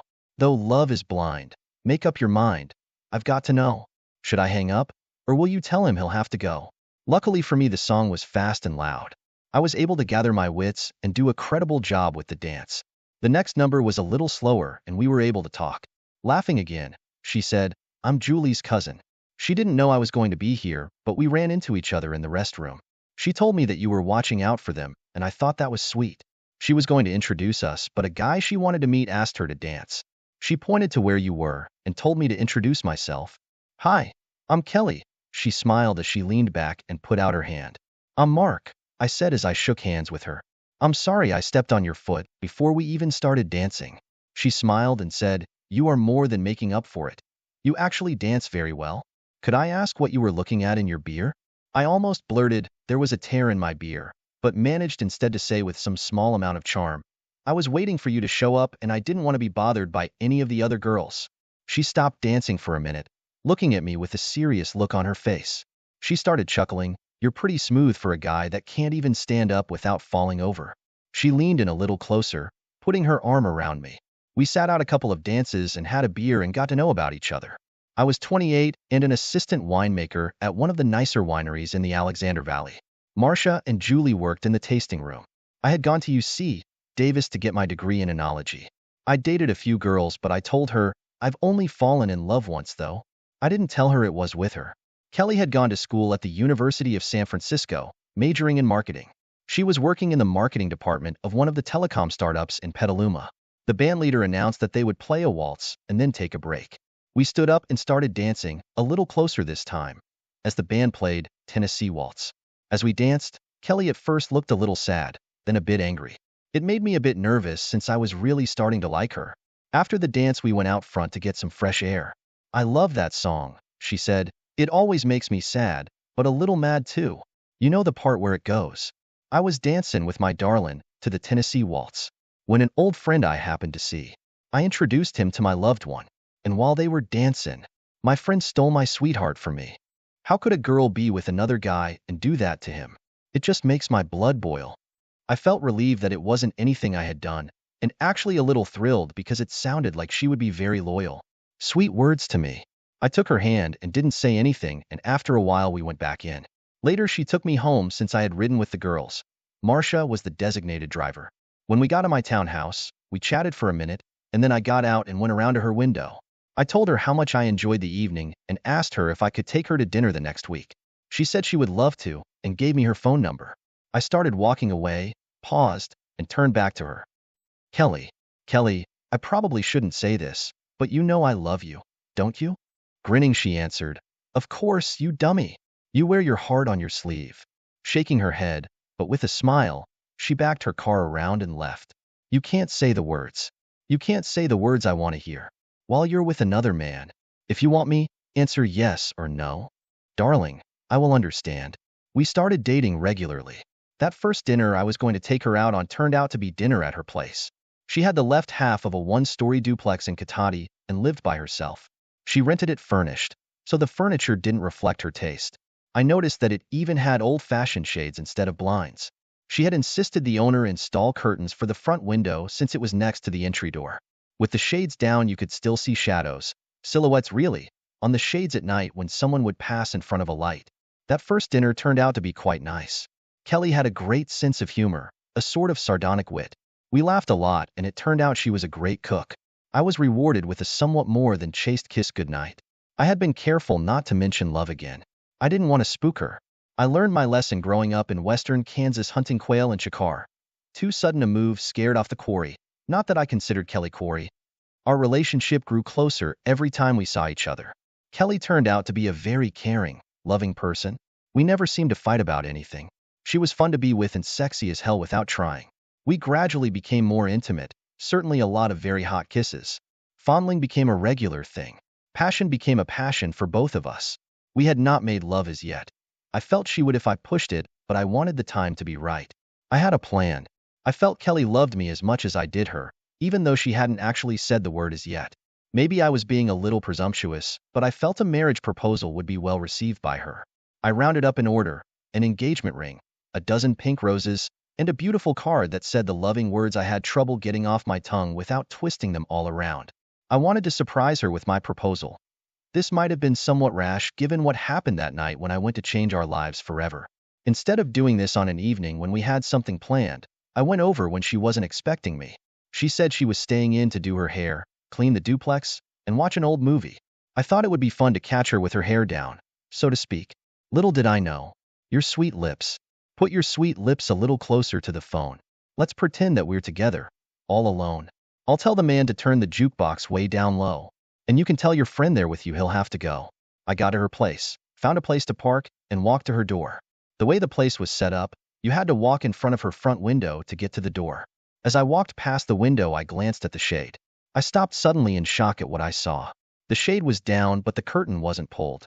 Silhouetted on the shade was the crisp outline of a couple engaged in an apparently passionate embrace.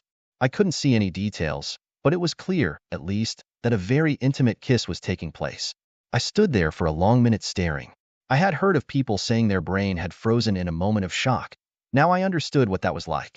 My life ended right then. My mouth tasted of ashes. Finally, I pulled myself together, feeling a sudden rage. If I were to suffer, why should I suffer alone? I wanted confrontation. I wanted to throw the ring and the roses in her cheating face. Damn her. I stepped to the door and pushed the button. I heard the doorbell sound and stood there ready to barge in and have my confrontation. I panicked. I couldn't do this. I turned and ran to my car and, as I had done a few years earlier, got the hell out of Dodge. I got to my place, tears streaming down my face as I staggered out of the car. As I opened the door, I noticed that I didn't have the card or the roses. I must have dropped them when I ran from Kelly's apartment. I didn't know what I was going to do, but I realized that I didn't want to be alone then. I guess I was afraid of what I might do. I went to a nearby dive, a country kind of place, and started sucking up a pitcher of beer. I liked this joint because it was totally unpretentious. It was what it was, exactly. After all the posturing I saw in the wine business, it was always a great place for me to just be myself. It was near Guerneville, close to the Russian River, in a stand of pines. It, naturally enough, was called Cabin in the Pines. Its one redeeming feature was a really beautiful pine bar running down one side and pine tables along the other. As a kid growing up in Dodge City, I heard nothing on the radio but country music. Something in the songs, seemingly mostly sad, struck a chord in me. There was a pathos that echoed in some sadness within me. The one really special thing about this bar was a jukebox with the old country songs on them. It had all the great ones: Hank Williams, Faron Young, Jim Reeves, even some of the real old-timers like Tex Tyler, Spade Cooley, and Hank Penny. As I sat there, not exactly nursing my beer, someone played He'll Have to Go by Jim Reeves. This had always been one of my favorites, but for the first time in years, I really listened to the words. They hit me hard. This was what I was feeling. This was what I wanted to tell Kelly. I thought about calling her, but I was afraid of what she might say. I got some notepaper from the guy behind the bar, paper he used to make notes on what he needed to order. I started writing, some tears dropping unnoticed on the paper, and wrote this letter to Kelly. Dear Kelly, you knew from the first day we met how much I loved you. I don't have the words to express the depth of this love. You haven't explicitly said that you loved me, but I have sensed that you do. If I'm wrong, I apologize for my presumptuousness. I came by earlier tonight for what I hoped would be the bright dawn of a great love between us. A forever kind of love. I'm ashamed to say I saw you kissing someone as I passed your front window. The silhouettes on the shade were clear. I couldn't stay. I left. Kelly, I came to see you tonight to surprise you, to propose, to ask your hand in marriage. I guess I haven't really had any right to expect you to see only me. Truthfully, it didn't even occur to me that you would be seeing someone else. But Kelly, dearest, I can't share your heart with another. If it's me you love, you have to tell the man that was there with you that he will have to leave. If you love him, I understand, and it's my failing, not yours. I can't share your love. Again, I'm sorry, but you will have to choose. Yours in love, Mark. P.S. Sorry for the spots on the paper. It must have been the condensation from the beer. I gave up on the beer, went to a grocery store and bought stamps and envelopes, and dropped the letter in the mailbox. I stopped by my place and grabbed a few clothes and my shaving kit and went to the winery. I kept a cot in my office for the busy period during crush and fermentation. I took a shower, grabbed the wine thief, and sucked out a liter decanter of Cab that was about ready for bottling. The next morning I talked to Joe Hines, the winemaker, and asked if it would be okay for me to disappear for a couple of days. He was fine with it, and I ran up to a stretch of the Eel River where I had always had good luck fishing. I thought it through, over and over. It always came out the same. Simply put, I loved Kelly. She either loved me or not. She would marry me or not. If not, I would just have to move on. I left very early the next morning and got home around 6. As I put the keys on the table next to the door, I saw an envelope. Picking it up, "My melancholy baby," was written on the outside the envelope. Opening it, I pulled out a letter. It read, "Come to me, my melancholy baby. Cuddle up and don't be blue. All your fears are foolish fancy, maybe. You know, dear, that I'm in love with you. Yours always, Kelly." Stunned, I grabbed the phone, but realized it was too early to call. I went into the bedroom to take a shower and sleep for a couple of hours. As I opened the door, Kelly was sitting on the side of the bed, rubbing her eyes. Hearing the door open, she jumped up and threw herself at me. "Oh God, Mark. I'm so sorry for what you went through. I love you. I love only you. I'm sorry I never told you. I was sure you knew." Then she was kissing me, and we fell on the bed. I didn't stop to figure out what was going on. Later would be time enough for that. Now there was an urgency between us that needed to be satisfied. We explored each other, at first in haste, and then slowly with the touches only lovers have. She was sweet and she was passionate, by turns.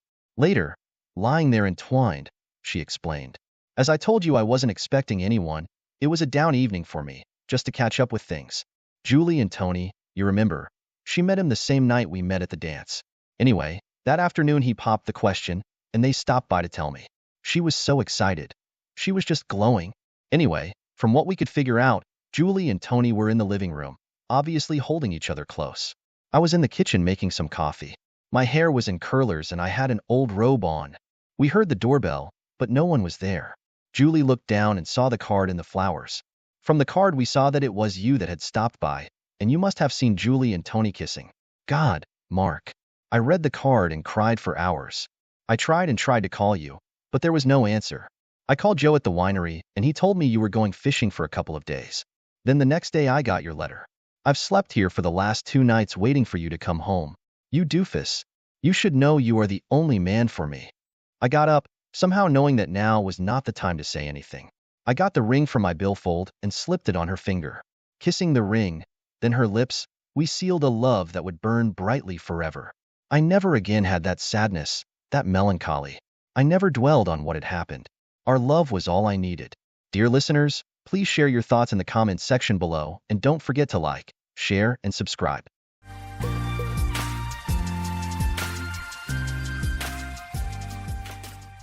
I'm in a difficult situation and seeking insight. My wife, 39 female, and I, 40 male, have been married for 17 years. We're high school sweethearts and have been together for about 23 years. I don't have much information, but here's what I know. 3 days ago, my wife came home from work, and on the 4th day, she had to work.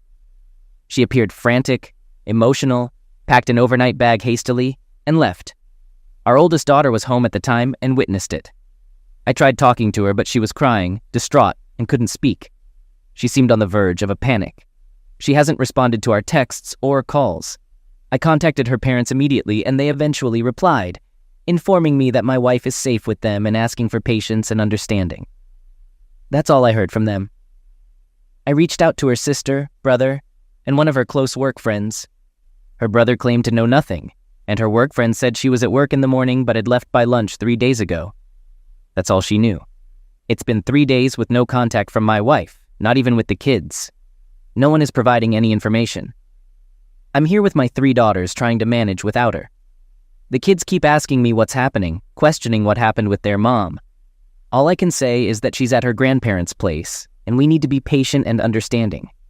I have a strong urge to quickly pack up the kids and drive to her parents' house without notice. It's only a 3-hour drive, and waiting in limbo is agonizing. The kids believe we had a major fight and are getting a divorce, but that's far from the truth. We rarely argue, and the kids are aware of this. I'm uncertain about what's happening, but I'm looking for some logical perspective because my current emotional state has me going in circles while trying to manage everything without her. If something unfortunate occurred, wouldn't a spouse's family be the first to know? Maybe some past trauma resurfaced, but if it were me, I'd turn to my wife for support. We're completely in the dark, and nothing makes sense. I don't know what to do, and I'm stuck here with my daughters. We're all clueless, and no one is sharing any information. I'm feeling worried, scared, angry, and a mix of emotions. Why would someone ghost their family like this? It was an affair. It was a long night last night, and I didn't sleep. My father-in-law didn't call me last night, so I eventually contacted the police, as many of you suggested. This caused a lot of issues that I won't go into, but my wife has been having an affair for at least 2 years, probably longer. Everyone was right. The other man had a heart attack on Tuesday and passed away that night for sure. My mother-in-law, and it seems like my sister-in-law, knew about it and covered for her. My wife still hasn't contacted me or the kids. I'm trying to keep this from them for now. Honestly, I have no idea what to do from here. That's all I know. This is almost the end for me. I'm not sure how to move on from this news, but that's it. If you pray, please pray for me and us. One, come up with something reasonable. Why would you ghost your family like this?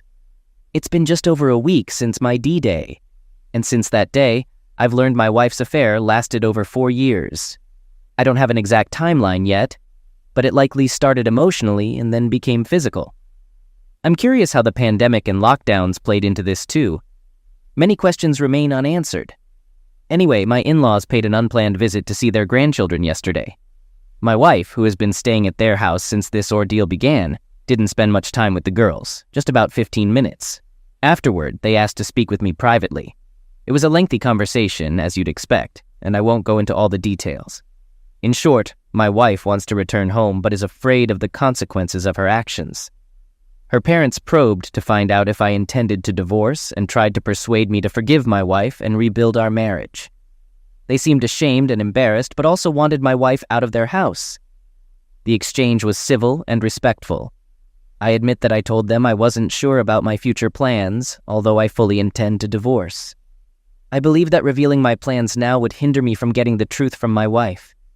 I want her to face me and explain everything if possible. We've been together for 17 years, with 3 kids and countless memories. I want her to be honest and set an example for our children. I'm unsure if my approach is right. Legally, I cannot prevent my wife from coming home.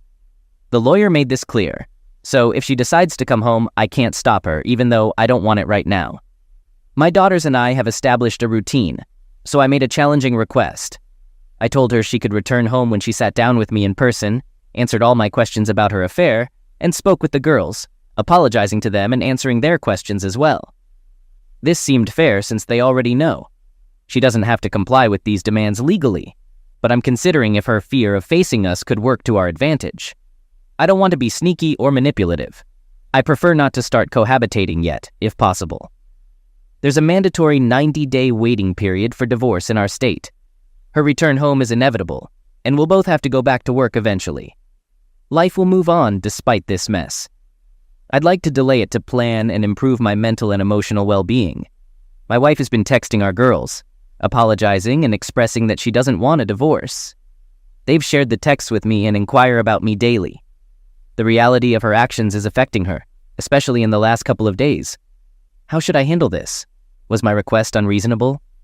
It seems that my wife will return home soon, and I want to make the best decision for my daughters and myself as we move forward. I'm not rattled by this. I knew it would happen eventually, and I'm confident in my current path. It was a tough weekend, but my wife returned home yesterday, with some build-up during the week. Unlike previous times when she'd enter the house and we'd hug and kiss, it was incredibly awkward this time. She initiated a hug, but I turned away as if nothing had happened. After she settled in, I naturally asked her to tell me everything, but she said she wasn't ready. We had spoken on the phone earlier in the week with the same result. I insisted that her return depended on her explaining her absence for nearly 3 weeks, but she repeated that she wasn't ready. I tried to maintain my composure and not scream at her, but I couldn't. I told her about her affair, which had lasted over 4 years with a coworker, her plans to leave me for him, and how she had ghosted her family. I also expressed my desire for a divorce. Her reaction was unexpected. She seemed surprised by how much I knew about the affair and just stood there in silence, wide-eyed, staring at the floor. We stood in the kitchen for 5 minutes without speaking, and it was an incredibly strange and tense moment. She didn't know how to respond, and neither did I. I read all your comments and advice regarding my situation. I even took notes and mentally prepared myself for every possible outcome of this confrontation, except the one that happened. So right then and there, I decided to map out everything I knew about her affair. Maybe it wasn't the best idea, but I proceeded to tell her everything I knew, even adding my assumptions about certain things, like how she met her affair partner, her sister's involvement, what happened during COVID, etc. She kept staring at the floor throughout. I grew angrier as I went along because she didn't respond, but I tried to keep my voice down and remain composed. Then there was another long, awkward silence. My anger turned into sadness as I realized everything. I softly asked her what I did to drive her away, whether she ever loved me, and if her affair partner was worth it. She didn't say anything, didn't move, just stood there with her head down. No tears, no apology, no yelling, no explanation. Just silence. This hurt more than D-Day did. I just stood there, unsure if I could move. But things got worse. Our daughters overheard the whole encounter. I was incredibly stupid and didn't consider their whereabouts once I confronted my wife. Our oldest daughter came downstairs and lashed out. There was a lot of pent-up anger on her part. My wife quickly went upstairs and locked the bedroom door. That's where we are now. I heard my wife crying most of the night until I fell asleep. Only our youngest tried talking to her. The rest of us have avoided her. If I can muster the courage, I'm thinking of suggesting she stay with her sister until we finalize the divorce. But this is still her home. Cohabitating with her will be miserable for all of us. I was wrong about my wife, and you were all right. I was wrong about our years together, our memories, and the life-changing moments. I was convinced she would apologize and confess to everything from the last 4 years to relieve her guilt. But we're not worth it to her. Maybe we never were. What now? Today was uncomfortable at home.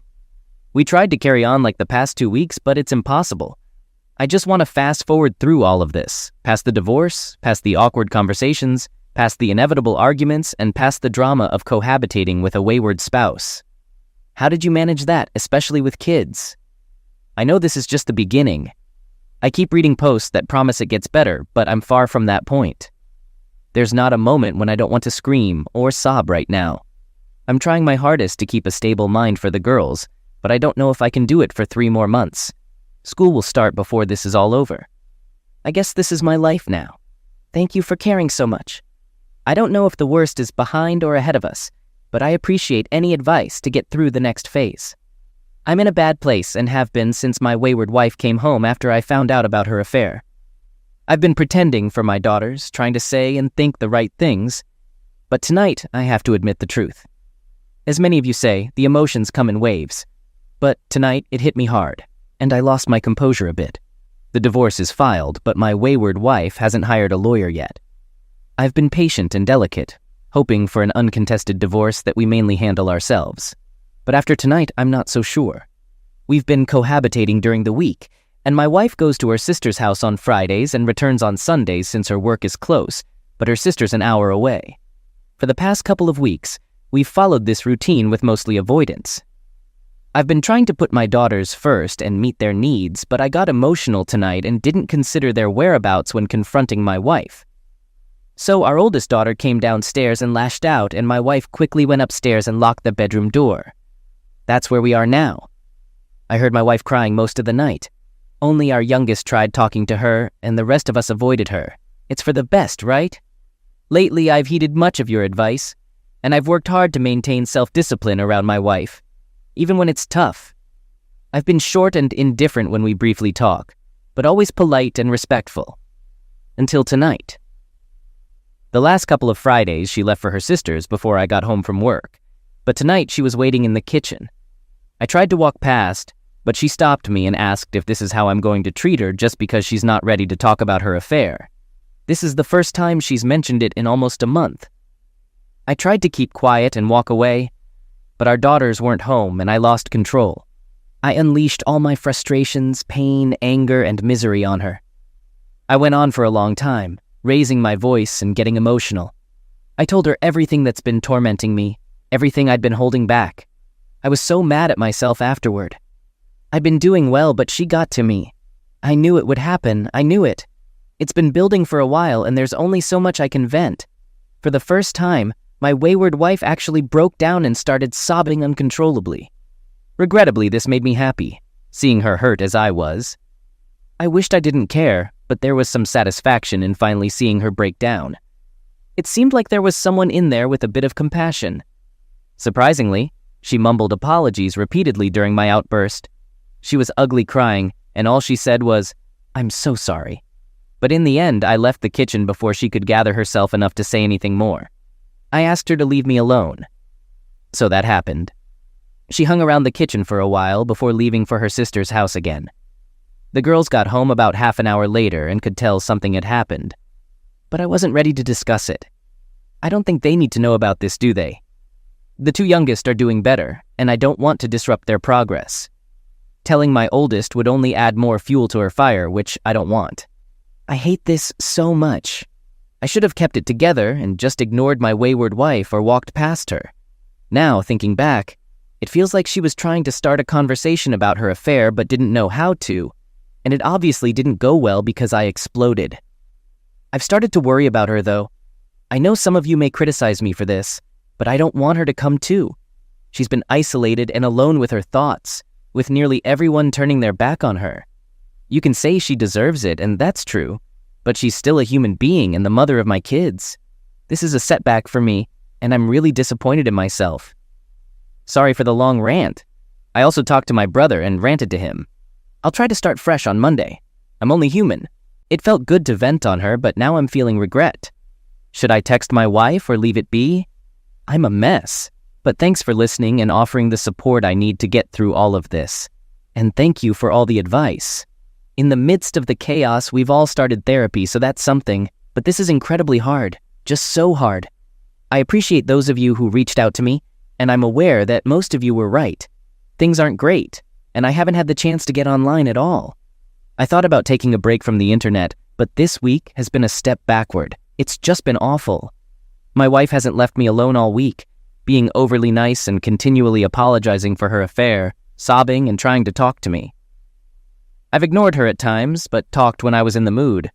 I finally snapped at her on Wednesday night, telling her to leave me alone. Then, last night, it happened. Just over a month since my soon-to-be ex-wife returned home after her affair came to light.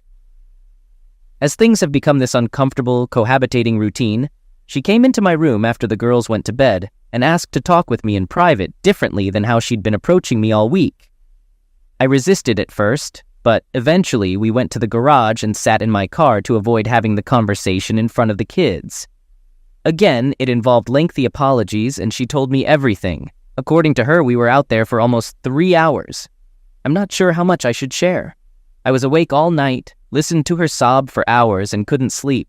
I cried too, got super angry at times, had to resist the urge to confront her, and it was a cycle of crying and anger. Forgive me if I take a day or so to respond to anyone, but I needed to get this off my chest before trying to sleep. It hasn't helped having my wayward wife constantly apologizing and begging for another chance all evening. Tonight, too, I had to leave for a few hours just to get away from her. It's just so painful to be around her. Anyway, she was introduced to her affair partner by her sister about 5 years ago, with no romantic intentions initially. He was a higher-up at a company she wanted to work for, and he gave her an in. So her desire to change jobs was not based on her affair. But once she did change jobs, obviously she had extra incentive. Once she got the job, the affair partner began flirting with her, starting with texting, then pictures, and more texting, leading to physical involvement just before COVID. She confessed to her sister and wanted to come clean to me then, but decided to bury it. Wife said she went no contact with her affair partner soon after, but he reached out to her as lockdowns were lifted, and she resumed talking to him until the physical affair resumed once businesses reopened. She claims to have ended the affair a couple of times out of guilt, but kept going back to him, so it never really ended.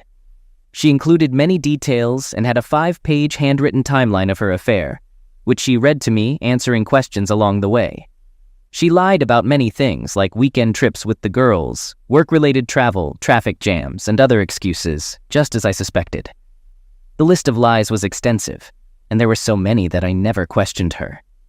It's heartbreaking to hear all this, and even though her affection didn't wane during her affair, I feel worse now. Closeness did change, but not enough to raise red flags. She admitted to falling in love with her affair partner and wanting a life with him, as he promised her expensive things, vacations, and more. She started fantasizing about escaping her family responsibilities, and the thrill of being with him was too much to resist. She talked about how bored she had become with the routine of family life, and she was incredibly candid and emotional. I lost control of my emotions and started crying halfway through, It was painful to hear everything, as one would expect. After she finished her confession, she expressed her love for me and her willingness to do anything to salvage the marriage. Many of you anticipated this, but it all felt insincere to me, like it was rehearsed. I've been with this woman for more than half of my life, and I can tell when she's not being genuine. Maybe I'm mistaken, but it doesn't really matter. I managed to regain my composure better than last week, though I still got angry and said a few unkind things. I even mentioned that her affair partner was involved with multiple women, and that she was just one of many he was willing to discard. That really upset her. A million thoughts crossed my mind about this moment when she would finally confess. All the clever comebacks I might throw at her, or things I could say to hurt her back. There were hundreds of responses that I couldn't think of in the emotional moment the other night. One thing I knew I would ask was whether her affair partner was still alive, and if she had to choose between him and me, who would she pick? She hesitated and then said, "That's not fair." I insisted on an answer, and eventually she said she would choose me, of course. My response was that her hesitation was why I was divorcing her because she was lying again. She started sobbing, and that was the last thing she said. We sat in the car for a while, with her continuing to sob, but I was tired. So I told her that we're getting a divorce, and we owe it to our daughters to get along in a civil way, be great parents, and be present in their lives. I also added that after all the pain she'd put me through, I hoped she was decent enough to divorce amicably. That would be proof that she genuinely loved me. The last thing I told her was borrowed from somewhere else online. Please understand that I'm not a vindictive person, and I didn't want to hurt her deliberately. It just seemed like a fitting way to end it all. But I meant every word I said and did. I leaned over, kissed her on the forehead, and said that I would have loved her forever. Then I got out of the car and went to bed. That was the end of it. Of course, I didn't sleep last night, and here I am, unable to sleep once again tonight. I'm not sure what happens now. Her chance to contest the divorce has passed, so I guess that's one positive thing. But I haven't spoken to my lawyer yet. I'm finding myself in tears again and cycling back into those phases of depression and anger. Hearing everything last night was very difficult, and to be honest, I could have done without it all. Now that I know she could have lied or made it all up, who knows? But it seemed to align with everything I had pieced together over the past month. So, that's where things stand for now. It feels like this is never ending. I have a few good days, start feeling strong, and then something else happens. It seems like it's been months, yet only days at the same time. But I'm going to try to get some sleep. Just imagine the love of your life, the only woman you've ever loved or kissed, telling you she cheated on you for over 4 years because she was bored. There were no falling out of love, growing apart, relationship issues, or a dead bedroom. Just boredom. I don't know if that makes it worse or better. Thanks for listening and offering your help along the way. It's been a tough couple of nights, really tough. Hey guys, I'm really starting to have doubts about the relationship between my girlfriend and my best friend. Their closeness when we're together has raised some concerns, and now I'm not comfortable with them being around each other. My best friend, who's been in my life for about 10 years, recently got out of a toxic relationship. I've been with my girlfriend for the past 6 months, supporting and talking to him as he moves on. I even once left my house in the middle of the night to check on him, thinking he might do bad things to himself. He's doing better now, but he still has a long way to go. I'm feeling uneasy because my girlfriend has started texting him more frequently. We used to have an open phone policy, but I stopped checking her phone over the years due to my trust in her. However, now she's always on it and seems more secretive. I haven't asked to see her phone yet as I don't want to tip her off, but I'm considering it. The last time we all hung out was at a Halloween costume party. It was just 5 of us, my girlfriend and me, my best friend, and 2 other friends. We all drank a lot and played video games until late. We decided to send someone to get food, and my girlfriend, the only sober one, drove. I stayed behind for a game, so I asked my best friend to go with her. They didn't return until 5:45 a.m. Despite leaving at 1 a.m., I got worried and called them with no response. After a while, I started drinking to cope. When my girlfriend got home, I confronted her about where they had been. She said my best friend was upset about his ex, so she stopped to talk to him until he felt better. It felt suspicious. but I had no evidence to accuse her. I had to let it go, but I'm still suspicious and anxious. We're having another party with the same people for my birthday after Christmas.